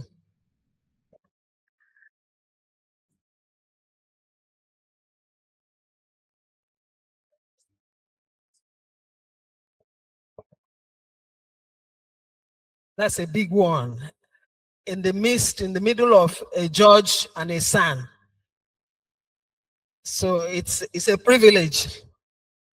First of all, I'd like us to kickstart this discussion with, we're looking at leveraging forensic techniques, virtopsy, electronic evidence for the enforcement of the VAP Act. A little bit a digression. The difference between what he's taught us is that this is now electronic evidence. And that's why he told you that he was not an electronic evidence expert. Now, we have brought this in because that's exactly what we will need to present in court as our evidence to be able to prove violence, domestic violence, and things like that. I'd like to first of all call on our lead discussant, Mrs. Oyinka Sola Badejo Okunsonya, to give us like 5 minutes of her take on all of this. Thank you. You have the floor.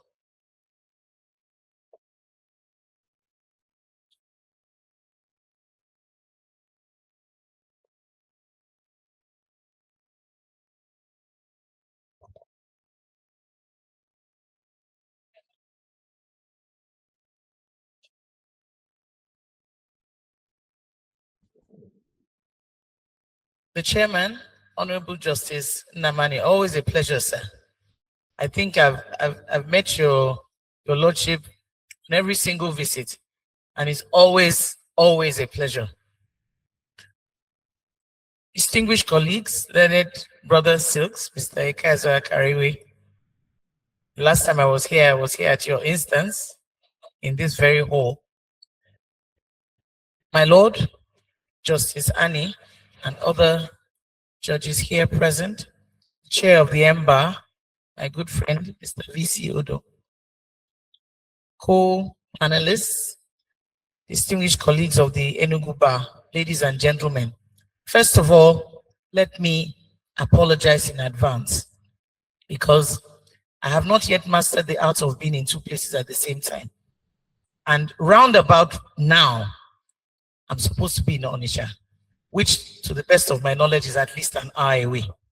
So let me apologize and crave your indulgence to leave as soon as I've made my remarks.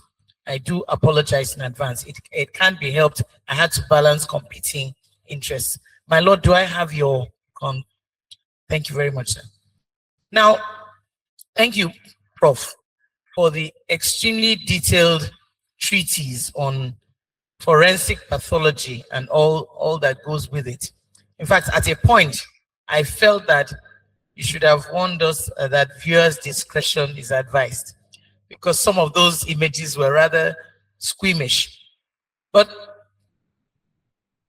at a point in time, I had to remind myself that all this is important so that we can ground why exactly we're here.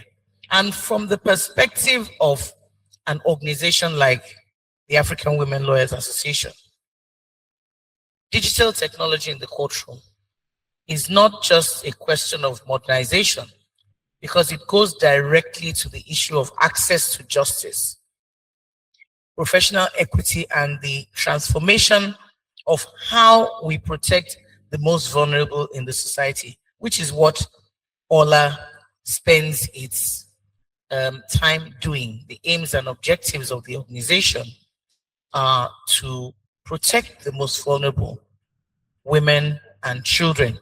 Oh, and by the way, just as an aside, my lord, the Violence Against Persons Act may be skewed towards women, but I think it covers men as well. Isn't that true?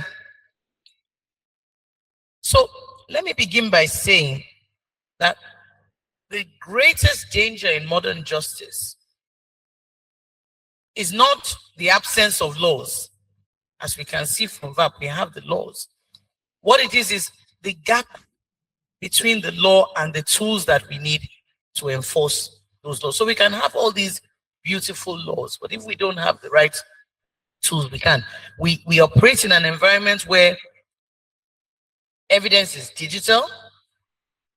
We have, even at the most basic form of digital evidence, we have photographs, we have videos. Trauma can be recorded in real time, and science is playing an increasingly important role in the determination of outcomes in court. But unfortunately, our courtrooms are still trapped in the past, analog thinking, even though the world has moved on to digital. So one of the issues that this throws up as an access to justice issue is that if you require forensic evidence to prove your case, it still remains the preserve of the wealthy. There is no real opportunity for those who cannot afford those tools to get justice. Take a DNA test, for example. I'm not sure what the cost is, Prof, but I know it's humongous to be able to confirm, for instance, that a person has actually been raped when there was nobody to see it happening. And the difference between a conviction and that person going scot-free would be a DNA examination of bodily fluids or fingerprints and what have you. And yet that victim cannot afford to do the DNA test that would put that person away. The challenges of Section 84, for example, which allows in the Evidence Act the admissibility of electronic evidence, is that the strict process that one must follow often eludes all but people who are educated and wealthy. A large swath of the society are not able to meet the requirements. So I think that an organization like the MBA, for example, should be able to advocate for a relaxation of the interpretation of Section 84, for example, to include, other forms of electronic evidence that are more accessible to the wider public. Because if that is not done, what we find is that these kinds of provisions just exclude people, become exclusionary. And what was designed to ensure reliability and justice ends up defeating justice because of technical barriers. So we as an organization or as an association should be in the forefront of advocating for how these laws can best serve the purposes for which they were designed.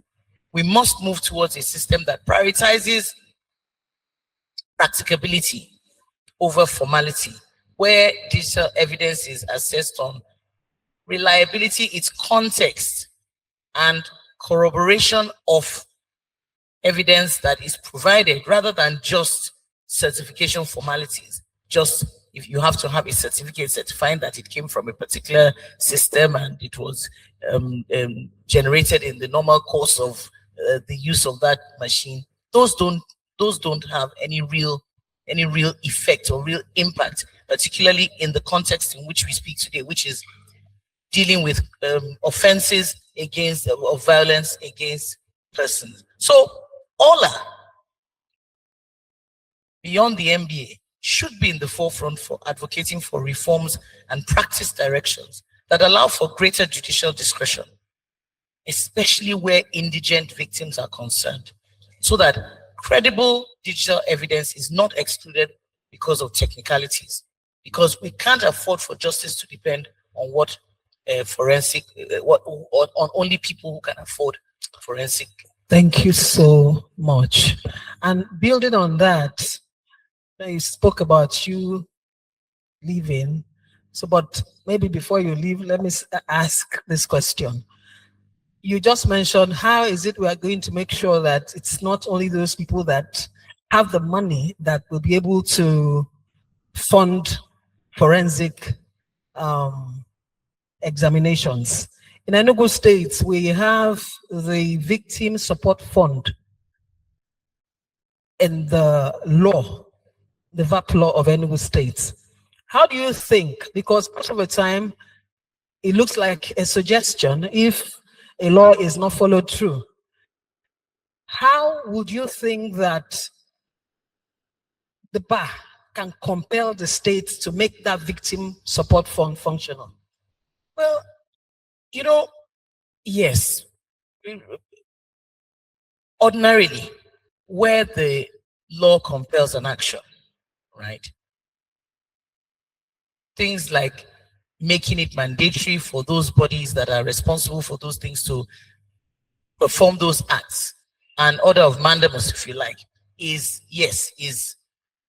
available. But in reality, we know the truth is that, and perhaps my Lord will bear witness, I mean, courts would be reluctant to compel, this kind of mandamus where budgetary issues arise. So for me, if we are not to end up with just having rights embedded in laws, but with no remedies, then perhaps a combination of public interest litigation, right?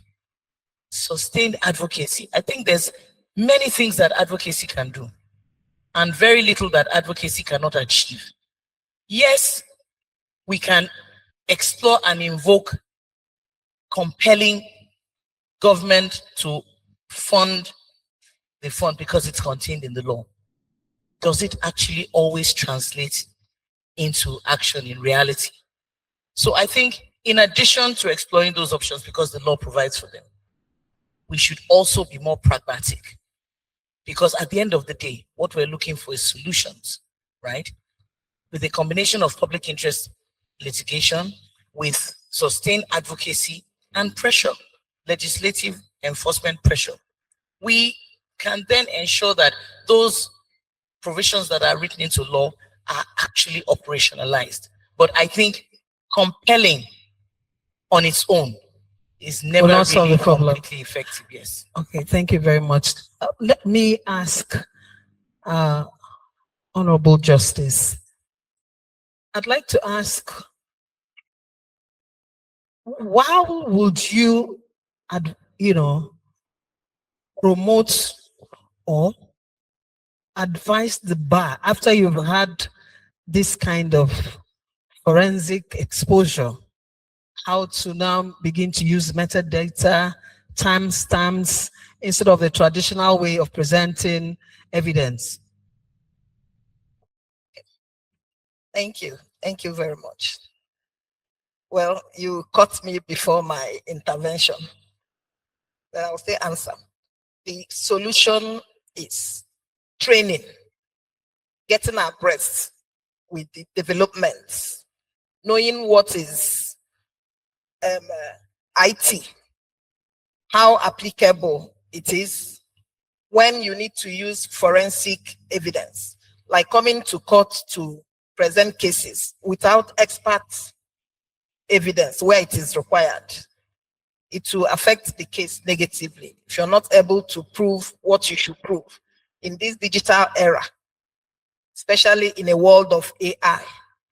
Now, for instance, when a lot of pictures are coming out, videos, it's difficult to tell what is real and what is deep fake.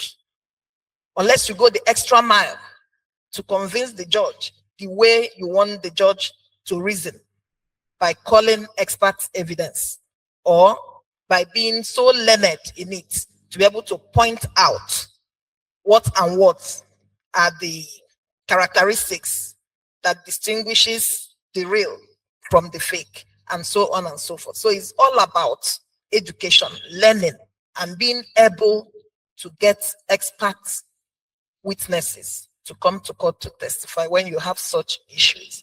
Thank you. I think a follow-up on that.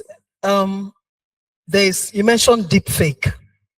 And then the deep fake will help you to know which one is AI generated or not. The metadata would also help to distinguish which is AI or not.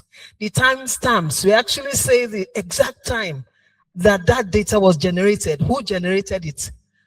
So being that those things are already known, and couldn't the bench use judicially notice it through section 1222 of the Evidence Act? Thank you. It's not possible for you to say that the courts will judicially notice, because each case is different from the other. What will be presented to the court in one case will not be exactly what is presented in another case. So there is still need for proof in all those cases. So the confusion will always be there, and the judge may decide either way.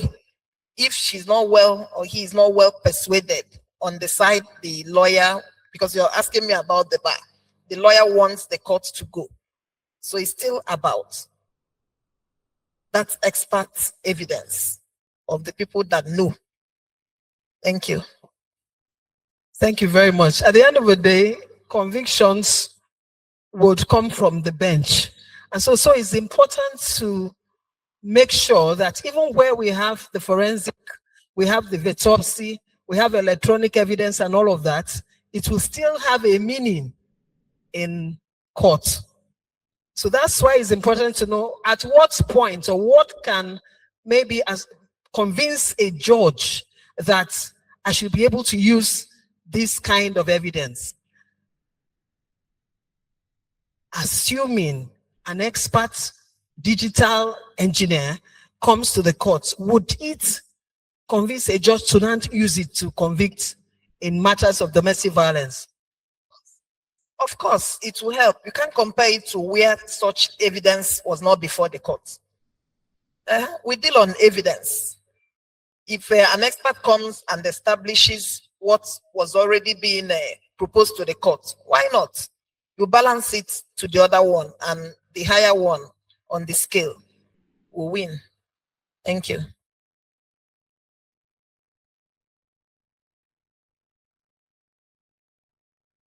Okay. Now I'm building on the judicial foundation my Lord has laid. How do we, this question is for Mr. Kambi SAN.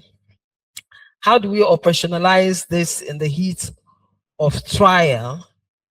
Should we be advocating for virtopsy to become a mandatory neutral witness in VAP cases, especially in cases of deaths, that's VAP-related cases that now lead to death? Should we be advocating for that or to prevent tampering? And how do we protect this against the black box problem when the defense challenges the AI? For instance, she's saying that except maybe a professional expert comes in, it will be difficult for the judge to take judicial notice of that particular maybe evidence, forensic metadata, or things like that. So your take on, should we adopt virtopsy in VAP-related deaths? Thank you very much, Madam Moderator. I first of all want to acknowledge the presence of the CJ and the lordships with us today, and all the senior advocates and the members of the panel.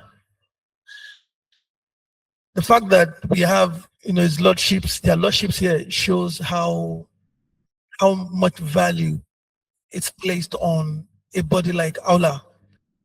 And I know that what Aula is doing is well recognized in the society. And now, to talk about virtopsy, we're talking about evidence that is objective, the most objective you can get, and is scientific, and it's real-time evidence, as opposed to other forms of evidence that you have. The law as currently is, even though the Evidence Act, which is the law that prescribes the mode of evidence admitted and accepted in court and how evidence has to be taken, doesn't say in particular the particular form that it must be virtopsy. It does allow electronic generated evidence. So if we are going to move in that direction, what comes before is the legal framework. We must amend the law to ensure that it then makes it mandatory, because without it being mandatory, there's no amount of advocacy that can make room for that. So I would say that a body like ours, like the Nigerian Bar Association, need to take the horn by its bull by not just advocating, because there are different types of advocacy now, by working together with the legislature and probably even drafting a model law that makes provision for virtopsy as a mandatory neutral form of evidence in our laws. When that is there, then the court can then take cognizance of that and say, your proof is not up to what it should be. There's a need for you to bring this. But as the law currently is, we don't have that. Is there a need for that? Do you see the value in that? The answer is yes. And cases have shown that, yes, we need to move in that direction. One of the most celebrated cases that I always talk about when it comes to issues of proof, medical proof, autopsy, and all of that is the case of Nafiu Rabiu and the state. Very notorious case. That case turned on the report, the medical report. A man and the wife were in the house. They had dinner. The PW 2 and 3 said there was nothing wrong with the wife as at the time the dinner was had. PW 4 said he was at the dinner table with them. The wife was joking. They went to bed, and the next morning the wife was dead. And it was only the man and the woman in the house. Autopsy reports were tendered. But you know, when you have autopsy report is not as objective as virtopsy. Medical experts were called. Each person gave their own findings. Was there asphyxiation? There was also another medical evidence that said, and you know, in medical realm, the proof is always beyond a reasonable doubt. Once you introduce doubt, then you should or you ought not to convict. There was other medical experts that came and said the wife could have thrown up. And while in sleep, if you throw up and it goes to the wrong pipe, the windpipe, it could also be a cause of death. But with virtopsy, all of that would have been eradicated. So without a doubt, you would get a lot of justice in virtopsy as opposed to what we have right now. But before that, talking of it being mandatory, to take it beyond aspiration, the law has to be amended. First of all, you don't put the cart before the horse. Let's have the legal regime, then we can talk about that. Thank you very much. He says you think the law must be amended, right? Okay, I think to make it a mandatory Thank you very much. Well, I think the law as it is now, especially the new Amended Evidence Act 2011, now Amendment Act 2023. I think it has taken care of any need for another amendment as far as electronically generated evidence is concerned, because there are some new sections there, you know, that accommodates this kind of thing we're talking about, such as a medical electronic evidence.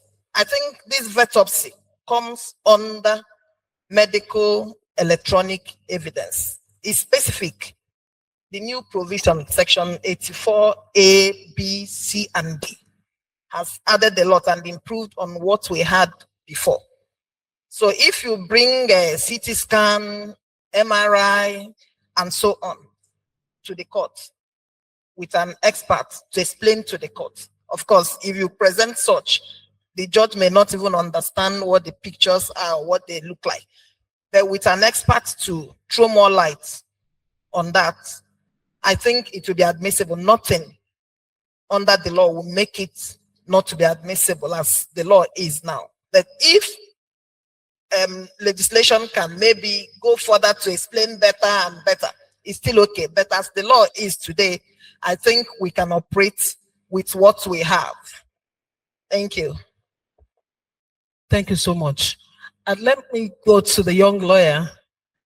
I believe that you must have encountered VAP cases, violence, sexual, domestic, issues. So what are your experiences, the chain of custody at the police station? What are your practical experiences, with tracking of cases and things like that?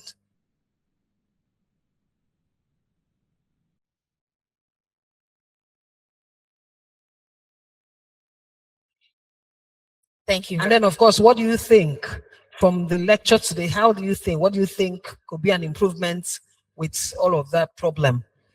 Okay, I'll start with what I think would be an improvement.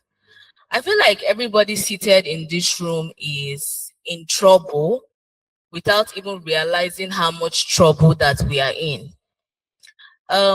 Last year, there was a picture that circulated online of the Pope, and it raised a lot of concern. It looked very real. And it raised, because I'm a media person, I post online. That's my space. And I'll tell you confidently that even with the adjustment of the Evidence Act, we are still in trouble. Because I had to research further and realize that there are softwares like the hash value. The hash value would allow you to check the integrity of a document. We also have things like metadata. Metadata would allow you to identify the origin of a data, the timestamp, and all of that. And I also found about a software referred to as Page Vault. I feel like the Evidence Act should include this software as a mandatory requirement that every document must pass through before being tendered in court. Because it is not just saying that a document can meet the requirement, but we know that this is fake. How do we prove it? So softwares like a Page Vault is designed to make legal practitioners understand the background of a document. Now, in the past 2 months, I am currently doing a program with medical doctors, and I have seen, so I think I'm allowed to say this, we are all adults in this room. I have seen the private part of at least 5 children that have experienced sexual violence and abuse. And I am confidently saying it today that those children might never get justice. And it's not even a lie. Because the average Nigerian is so ignorant that you don't even know the first thing to do when an abuse has taken place. You take your child to the hospital, because sometimes they call me to the hospital and the doctors are tired. They'll be like, barrister, say what we are going through. What do we do? They will tell them, okay, let's take it to the police so that the medical department in the police force will be in sync with what they are doing. And the family will tell you, oh, let's leave it for God. We can't bring it out. So what are you supposed to do at that moment? So And it's so bad that the DNA testing, which is like one of the things that can save, that can give a victim justice, is very expensive. If you want to do DNA in Nigeria, at least budget from 300,000 naira and above. And we are talking about indigent Nigerians that if you give 500,000 naira, they are going to close the case. They would not bring out the money for the DNA testing. So whether we like it or not, our hands are tied on the implementation of these laws. And that is why people are saying that justice is for the rich. And I would not argue that, because the poor person would sell justice for the right price. And when we understand the reality and the climate that we are in Nigeria, where everything is monetized, even your freedom of justice, you cannot do anything. And so even if we are saying the judiciary, and I want to add, the NBA is the pressure group of the judiciary. And the sooner we realize that the power of the NBA is much more than we think, the better for all of us. And even if we are closing, even if we decide to pretend that it's not affecting us, I could be here today and somebody would generate an image somewhere that I have committed a crime. And it will be a case of, oh, my word against hers. And the evidence, the picture will look very, very real. So I feel like the NBA as a pressure group should, funny enough, I did send a proposed bill to Honorable El-Rufai for the amendment of Section 84. And I was very emphatic, and I included that they should include the page vault as well as the hash value, because it is one thing for you to write all of those stories. We need to verify, and we also need to have expert evidence. No document should be tendered without an expert witness verifying the authenticity of that document, so that our judges would not be misled. Our judges are not trained forensic experts, whether we like it or not. Thank you. Thank you very much.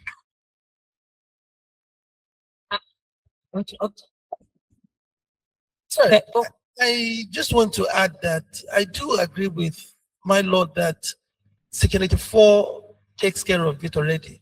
But to the extent that you want to make it mandatory, that's the point I'm making. You want to make it mandatory, the law must provide that it's mandatory. Also, the VAP law also has to be amended to make it mandatory. Right? Because right now it doesn't make it mandatory. That's the point.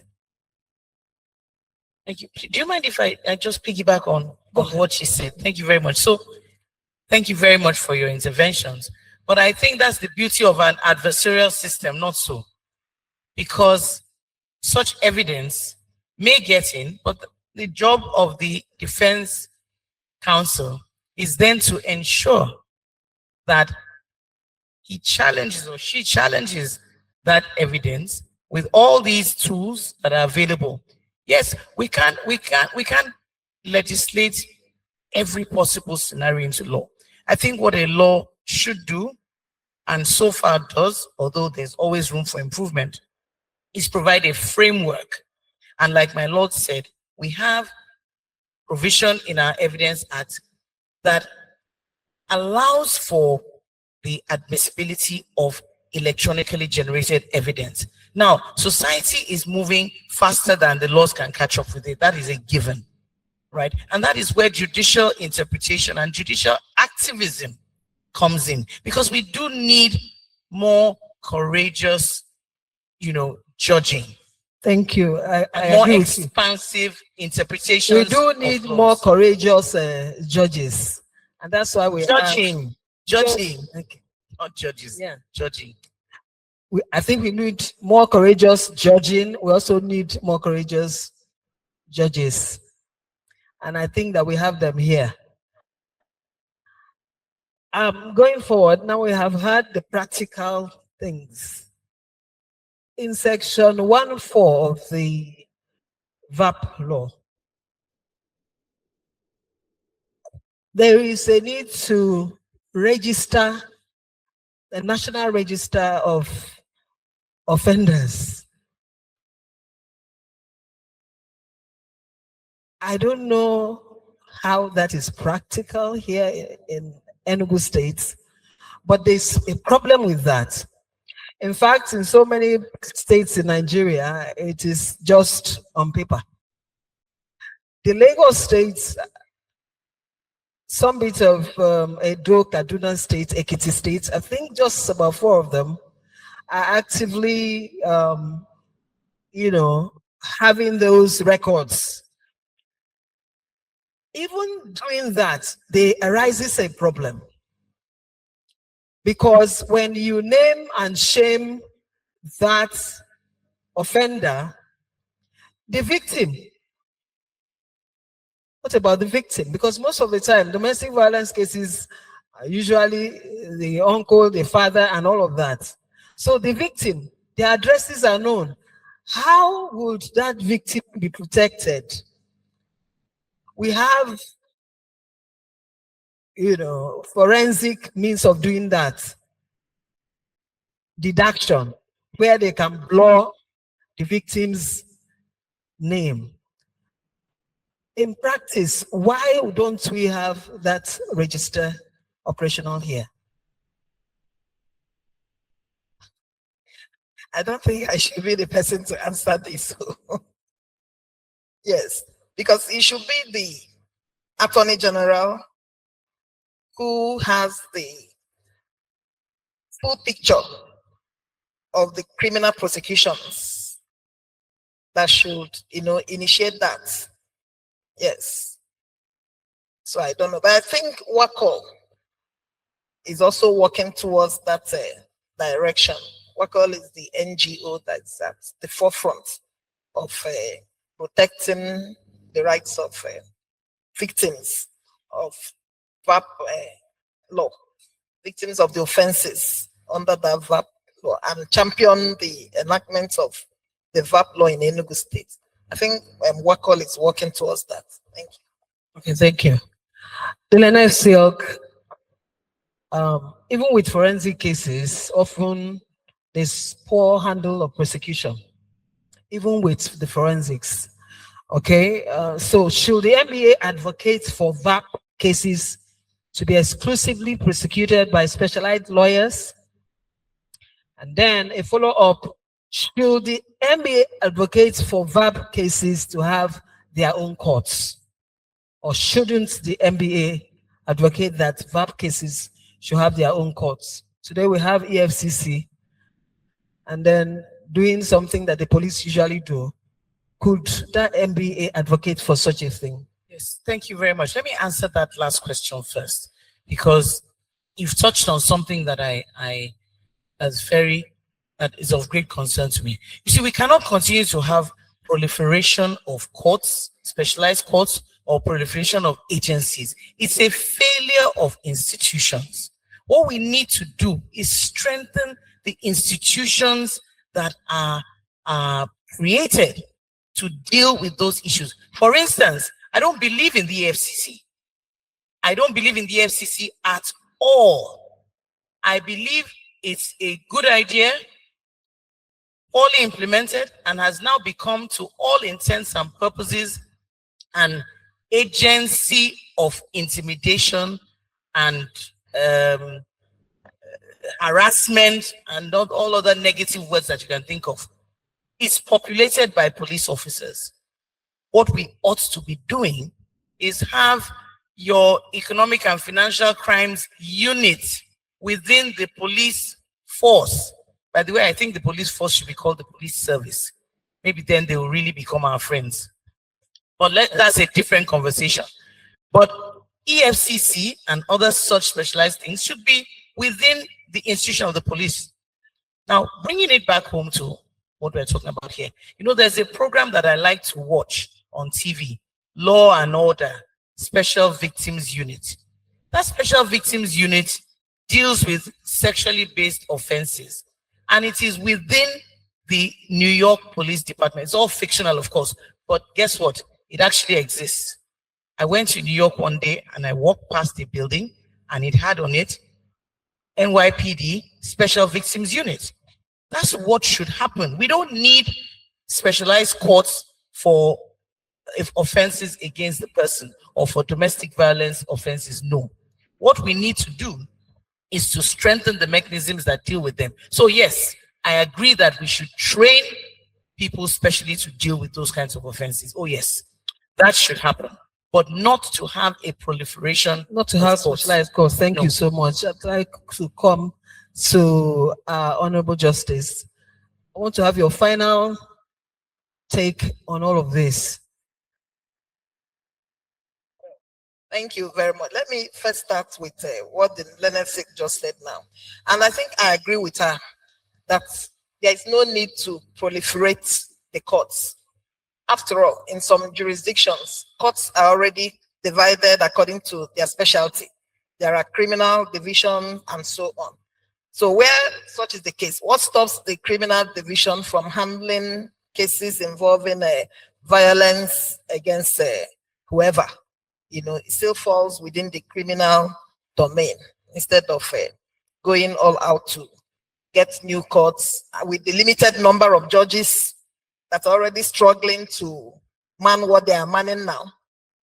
You know, so in all this, I think this is a very good topic to discuss in our world today, where IT, artificial intelligence, now holds sway, where images can be created, as my co-discussant here said, somebody could be somewhere and images of that person is being produced and circulated everywhere.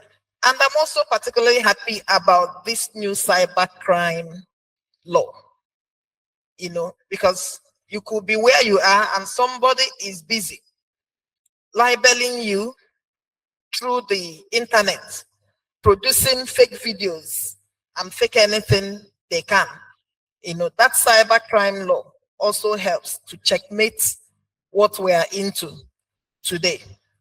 So I think this is a very good idea because it's also very important, as we are discussing here, to know how to distinguish the fake from the real, you know, so that we don't end up having wrongful convictions.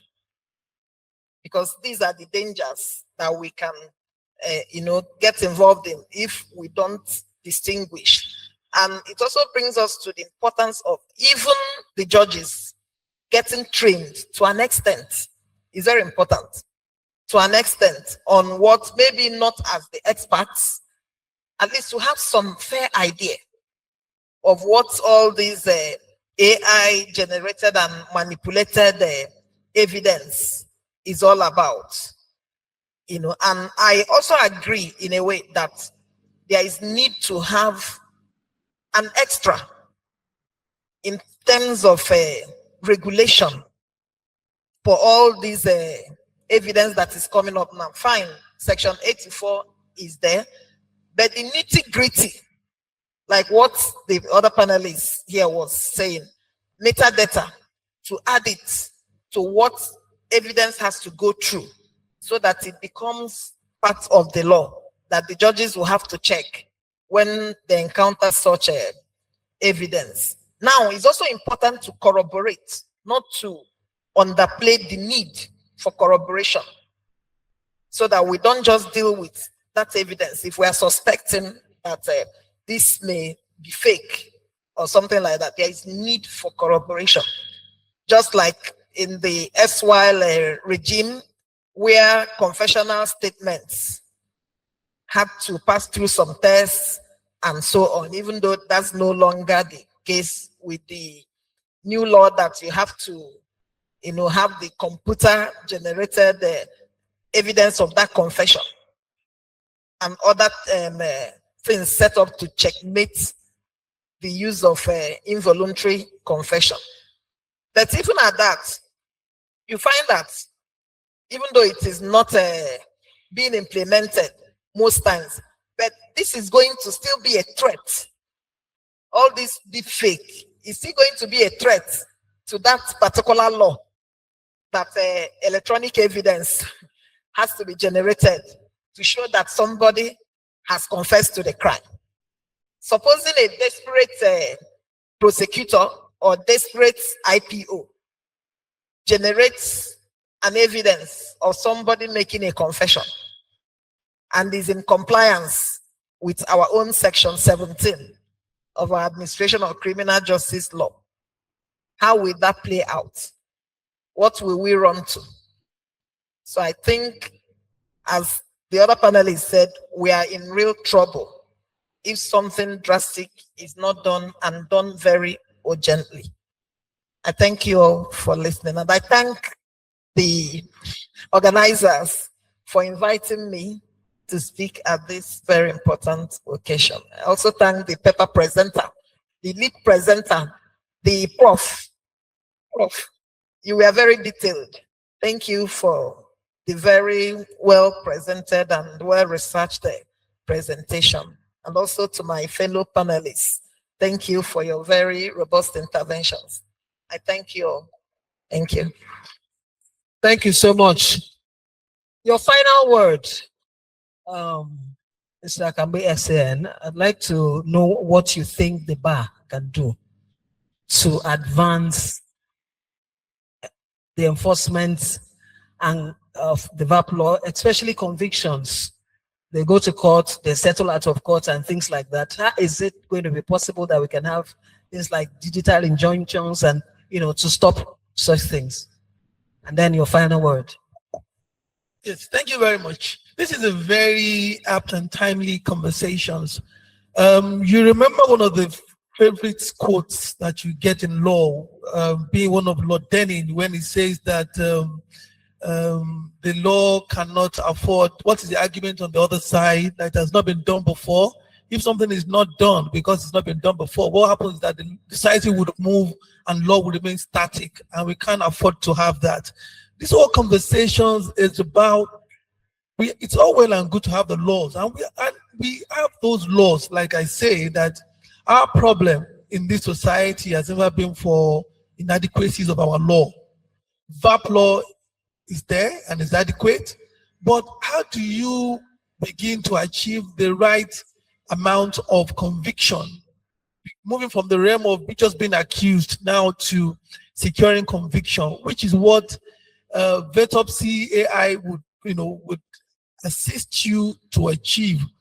So the need to introduce this into the law cannot be overemphasized. It is very necessary. We need to do this and bring it on board.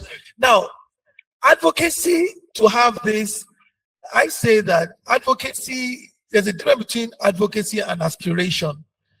Advocacy is aspiration. When you talk about these things without real enforcement and sanctions and taking actions, it becomes just aspirational. Now, what do we need to do? We need to take more steps. A body like the NBA has different sections. We have the SBL, we have the SPIDL. SPIDL in particular is a body set up for special public interest, section on public interest and developmental law. That is a section that should be involved in advocacy, ensuring that the right amount of law is being passed, working with the state and the national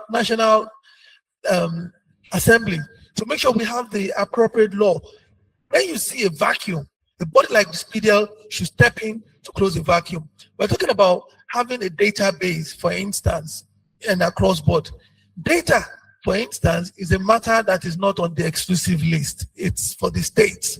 So each state can say, I'm not going to share my data with another state, but a body like the NBA can advocate, go to National Assembly, drafting a model law for all the states to adopt, where they can all collaborate together and exchange this database that they have between themselves.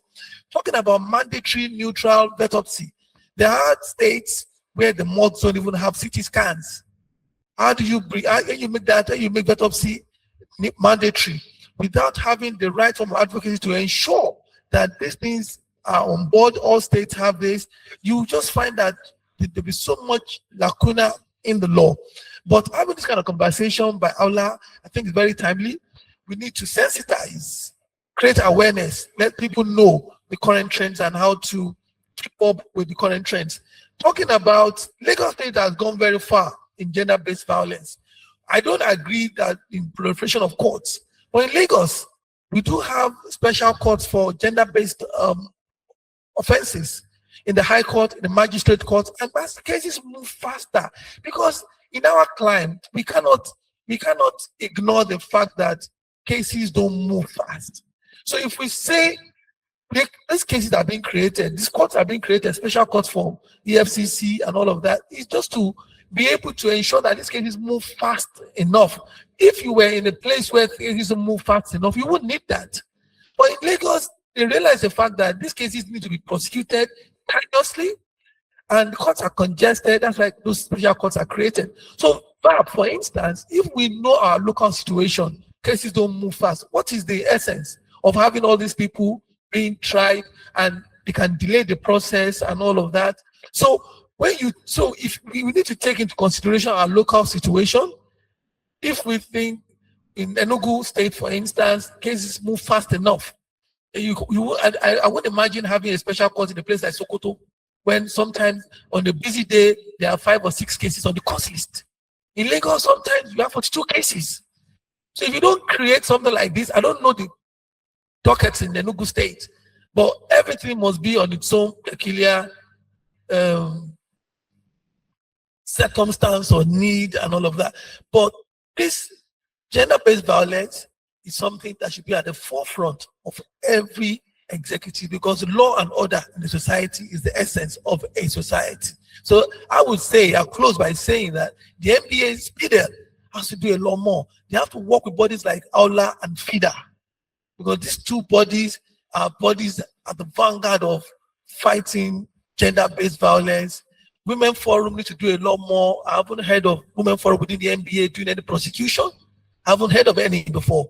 Like you hear from Aula and FIDA. We need to work together with them, and that's how we can keep our society safe and the streets safe. Thank you. Thank you very much. Put your hands together for them.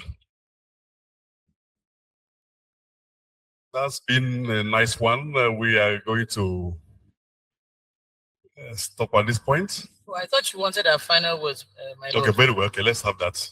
Just so that I just wrap it up. So just to piggyback on what everyone else has said, I think that we shouldn't leave here this afternoon, all our members, without remembering and being re-energized to do that which Ola purposes to do, its aims and objectives. Ola has done a lot of work in achieving broader access to justice for women and the more vulnerable in society. And having discussions like this about the use of technology, about how technology can improve the prosecution and eventual punishment of offenders of violence against persons is an excellent step in the right direction. I would just like to say that we need to deepen the advocacy for the victims, for the society, because we are limited by many cultural barriers. People don't want to report things. People don't trust the system. So Ola has a role to play in ensuring that the people who will benefit from the technology, from the move in the right direction towards things like virtopsy, towards electronically generated medical evidence to help prove cases against them, that they're not going to be victimized, that they're not going to be shamed and have the stigma on them all their lives, and all the things that are peculiar to our environment, because otherwise we just end up winking in the dark. We are pursuing all this technology, we're pursuing all these modern trends, but the people for whom these achievements are being pursued are not being carried along, and so they don't understand the value that it adds to them. So I would just enjoin us all. Ola Enugu State has been in the forefront of promoting the ideals of Ola, and I'll ask you to continue to be a shining example to the larger organization and continue to bring relevant conversations like this to the fore. And let's continue to deepen the knowledge of rights that citizens who are less able to understand their rights have. Thank you very much. Thank you very much. So I'm going to conclude on this note. Justice delayed is victim betrayed. And offenders hidden is a society in danger. So if I was a victim of a sexual offense and a matter is lingering for 10 years, I might as well sell it and get compensated for it. I feel like we need more judges. I don't think I want to be a judge, because if I come to court and I see 40 matters on the court list, I'm already traumatized. And the truth is that they will not give their due diligence to the entire cases, whether we like it or not. It's too much for one person. If they will not say it, me, I will say it. Because from morning to night, a judge will be seated and is attending to 40 cases, and you want that particular judge to listen to the entire story. It's not possible. We need more judges, and we need a list where we can access the database of offenders, so that we can protect our children from living with offenders. We don't know who these people are, so we need to know who they are. There's no need to hide it. They are offenders, is that they are offenders. Thank you very much.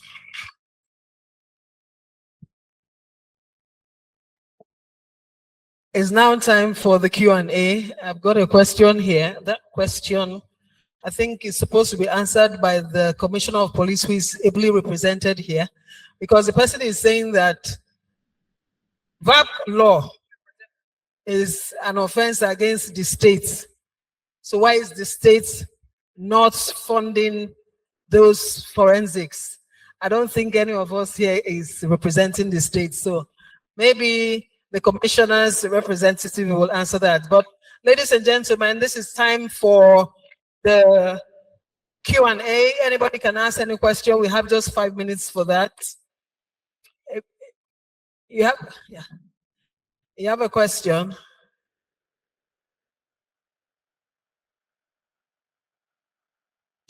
Just 2 minutes. And if we're not having any question, and any other question? Yeah, comments, okay. Question, just questions. It's not time for comments yet, just question. And that means we don't have any question. Having said that, we're rounding off with this, that we know that VAP law should be specialized. VAP law should be funded, and VAP law should be digitized. With that, we wrap up this session. Ladies and gentlemen, please put your hands together for these panelists. Well, thank you very, very, very much. Thank you so much to all the discussants for their valuable contribution. Thank you so much, Mrs. Obeke, for moderating this session. At this point, I'll be calling on the Commissioner of Police for her comments. Also want to announce that there's a QR code at the back page of the brochure. Please do well to register through that code now. It's at the back page of the brochure. And if you don't have the brochure, it's on the agenda paper. Please register now so you can get your certificates at the end of the program.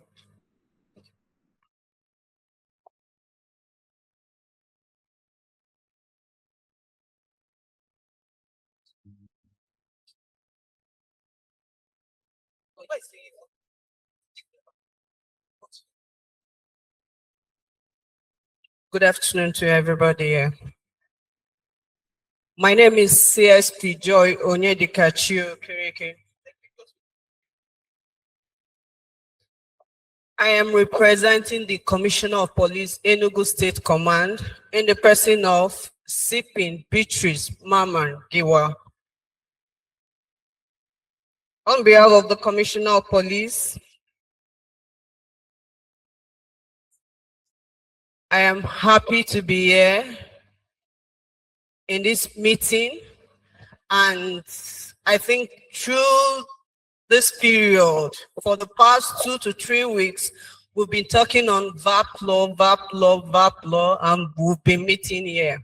Like I told you the last time, we have started using the VAP law, and we are going to continue using it.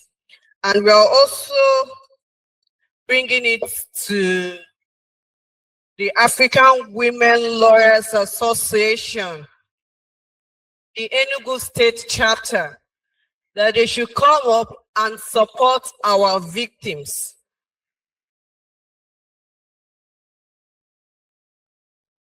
They should come up and support our victims, because most of these vulnerables are actually helpless. Nobody to support, nobody to help them. Even for the medical examination, it's difficult for them to go. Then we are not talking of forensic tests here. We are pleading that the Enugu State chapter should come up and support our victim. For we, the police in Enugu State Command, we are ready to work with you. We are ready to partner with you. And we are ready to train most of our police officers to be able to use the VAP law and the forensic evidence to do most of their cases. Thank you very much. Thank you so much, yes, CSP, for that wonderful remark. Please, I'll be calling on the Nigerian Bar Association, Enugu branch, the chairperson of the Nigerian Bar Association, for his comments. Thank you, everybody. I'm just working hard to start running because I'm going to Onitsha, and from there we go to next meeting in Oka. Please, I want to thank the guest lecturer and plead with him to help us in regard of the newer advances area of his lecture, especially the area he referred to as visual autopsy. I hope I'm right. My friend was killed, permit me to use the word killed, in one of the teaching hospitals around here. I don't want to mention the name. He went for an operation which our people believe that roadside chemists could do, but he ended up a dead body from that place. And what became very painful was that the children went for the autopsy, and the horrific experience they had could not be accommodated easily by them. They came to me and said the death probably was not as painful as what they saw in that place. That their father's body became, I don't know, I don't want to say the subject of the kind of thing they do to suya meat. And they were not able to stomach it. So this visual autopsy, how can it be made to relieve that kind of experience? So that instead of cutting people to pieces like that, it can solve the problem. That's number one, sir. Then one of the guests, the discussants, the young lawyer, said that we are in trouble because of electronic evidence and how to interrogate or determine the authenticity. I don't think we are in that level of trouble. We may be in trouble, but it is a trouble that I believe that has solution somehow. The reason why I'm saying this is because the judges, the judges, they have amplitude or discretion to exercise whenever a matter is before them. So if any evidence is laid before you and you are not satisfied, if you still entertain some doubt, you say, I don't believe. That's not it. And let's not create panic that does not exist, because that is why the judge is there. If he has doubt, you say, I have doubt, I will not admit this evidence. And it ends there, or you disbelieve it. Number 3 is that I believe that the lecture you gave us is so enriching and so critical to criminal justice delivery that we should make it a significant part of our continuing legal education scheme, so that lawyers will get educated, not just lawyers, even judges, about how to make sure that the evidence we present to the court is accurate enough to guarantee conviction. Look at the case of former governor of Delta State, Ibori. Ibori had, in one incident, they generated, the police, Nigerian police investigated. They went to court, the court threw it away because it could not be believable. But the same moment, the same scene, the Metropolitan Police had their own evidence. The moment he was confronted with it, he pleaded guilty, the matter ended there. And he was sent to prison. What makes the difference? Investigation. And the accuracy of this investigation can be guaranteed by what you taught us this afternoon. So I rest my case here. Thank you so much. Thank you so much, Chairman. A round of applause for him. I'll be calling on the representative of the Honorable Attorney General to come and give her comments. Thank you so much.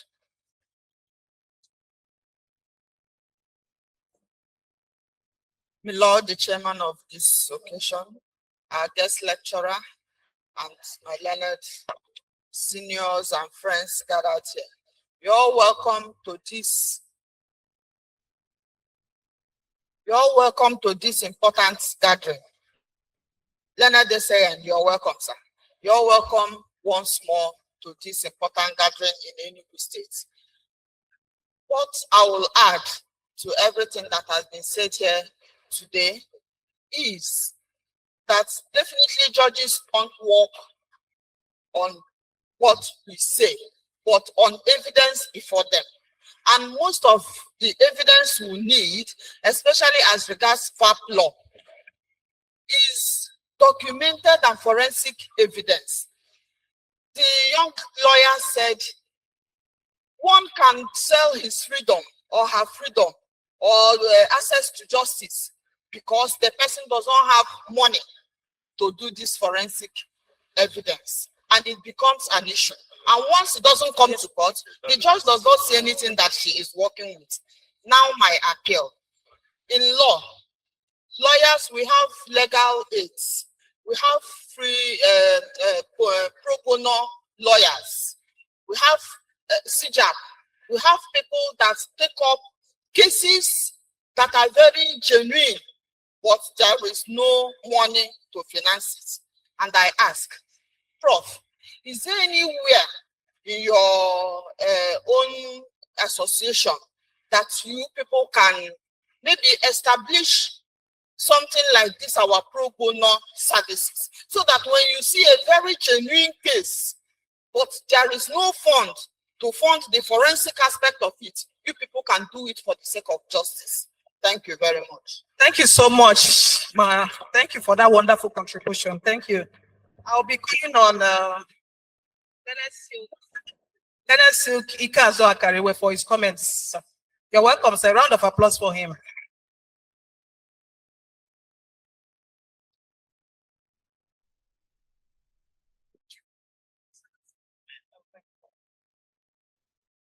My lords,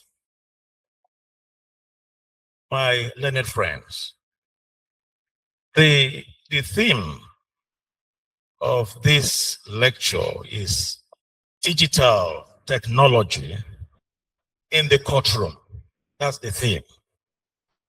Well, the topic specifically is leveraging on forensic techniques and virtopsy to meet legal, ethical, and practical demands of modern courtroom, a focus on VAP law.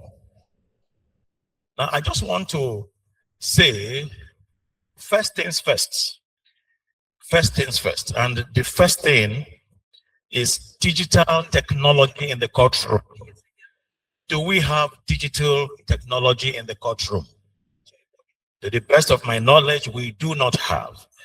Maybe in the Federal High Court, but judges still record longhand. We sit in the court and the judges are recording longhand, and that is one of the reasons for protracted hearing of matters in court. Longhand.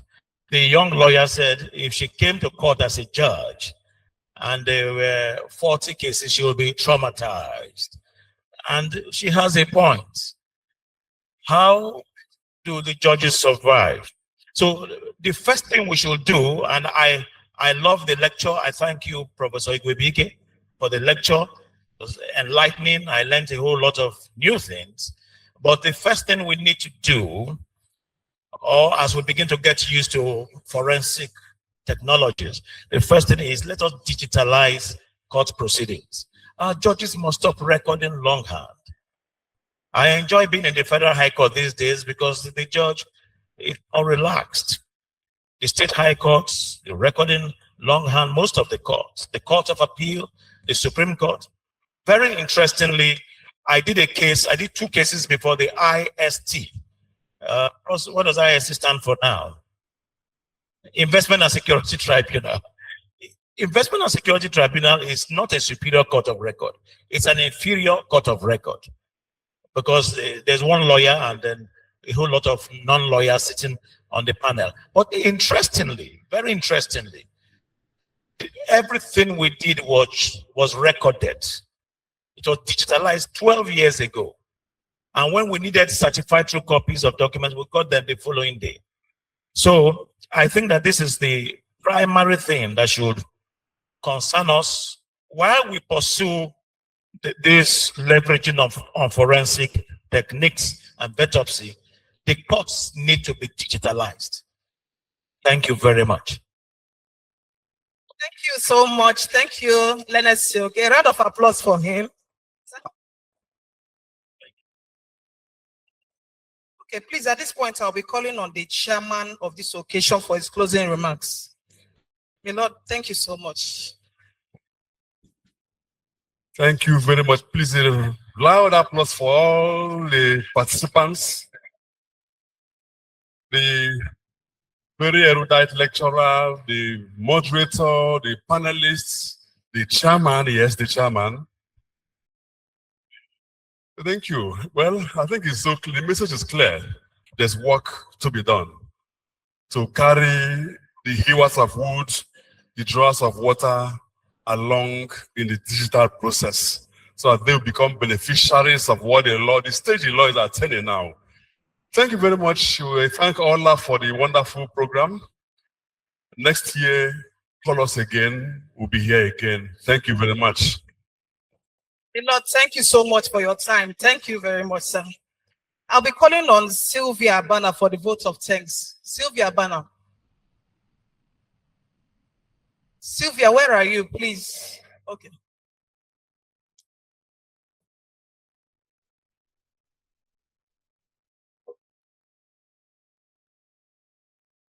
Please, a round of applause for her.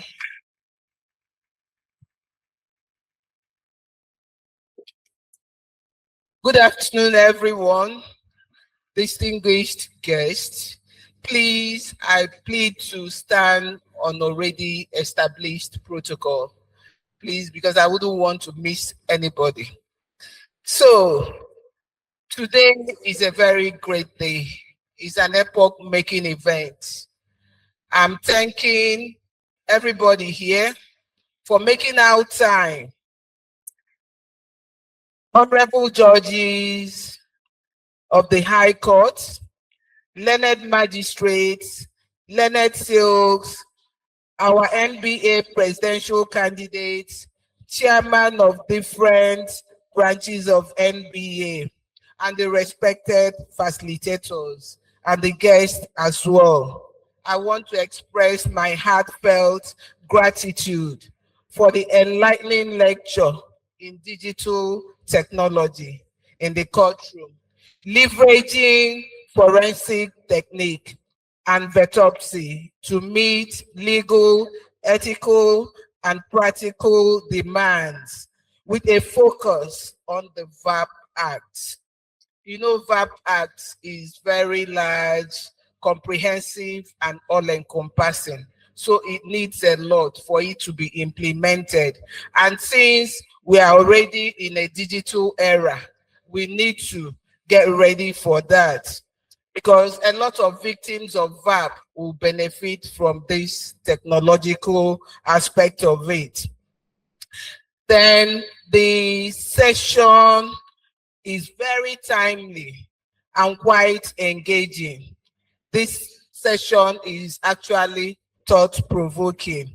So we are calling on each and every one of us to start thinking differently, because after all these enlightenment on the presentation of this topic, I think there will be a paradigm shift for us. We need to change the narrative, because if implemented, the victims are going to benefit a lot.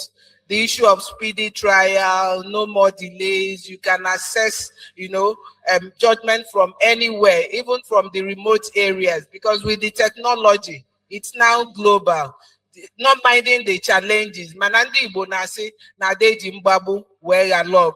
We will have to start implementing it first, doing the ones we can do first, then trying to find a way of navigating around the challenges. So I'm thanking each and every one of us. I appreciate all the distinguished guests, especially our facilitator, for the thoughtful words, thoughtful lectures.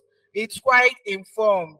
We've been informed already, and we also know about the challenges. Like I said, we need to have a rethink. And the issue of approaching evidence, then victim protection and the protection orders in this digital area. I also want to thank the CJ for making this hall available to us, because assuming we didn't have this hall to us, it would have been a very big, hurdle for us to cross. But he made it a soft landing. He gave us a soft landing, and that is why we are here. I also want to thank the organizers of this event, African Women Lawyers Association, especially my chairperson, Ngozi Abafo Enisiobi, and our project chairman, Chidi Obeke, and all the outlets as well. Then Country Flavor, our legal chef, who also gave us a soft landing on our light refreshment. I wish to thank the League of Women Voters of Nigeria as well. I think they are the only organization here present. They came as a group. Then the NBA, for all of you being here. I wouldn't want to miss anybody. I'm thanking each and every one of us, because if I start calling by names, then there will be a problem. But even if I don't mention your name, know that I appreciate you, that we appreciate you. I will appreciate you. We have this appreciation from the bottom of our hearts for leaving everything you are supposed to do and coming here. I also appreciate the Commissioner of Police and the representatives. Everybody, we appreciate you a lot. We are very, very grateful that you're here. Thank you so much. Sorry, I think I'm missing out the Honorable Attorney General, the representative. That's why I said I won't call names. Please just know that we appreciate you. Thank you so much. A round of applause for Sylvia Abana, who just gave us a very comprehensive vote of thanks. Please, I wish to recognize the presence of Mr. Gozie Iwala. Mr. Gozie, please, a wave of hand wherever you are. Mr. Gozie Iwala, our incoming. I also want to recognize the presence of Mrs. Uloma and Anibo, PhD. Mrs. Uloma, welcome. Please, everybody is very important. You're all welcome. At this point, we are going to say the closing prayer, and I'll be handing over the microphone to the representative of the Honorable Attorney General.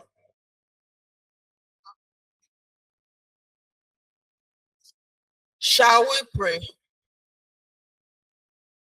Our prayer is in the name of the Father, and of the Son, and of the Holy Spirit. Eternal reality, we thank you for a successful seminar. Thank you, Lord, for all the opinions, all the views, all the discussions that we got today. Lord, may you help us to implement them in Jesus' name. As we step out here, oh Lord, lead us safely to our various destinations, to the greater glory of your name, both now and forever. In Jesus' name we pray. Amen. Thank you everybody for your time. I believe we are better reached. Time for pictures.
More music on beats.com.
More music on trendybeats.com.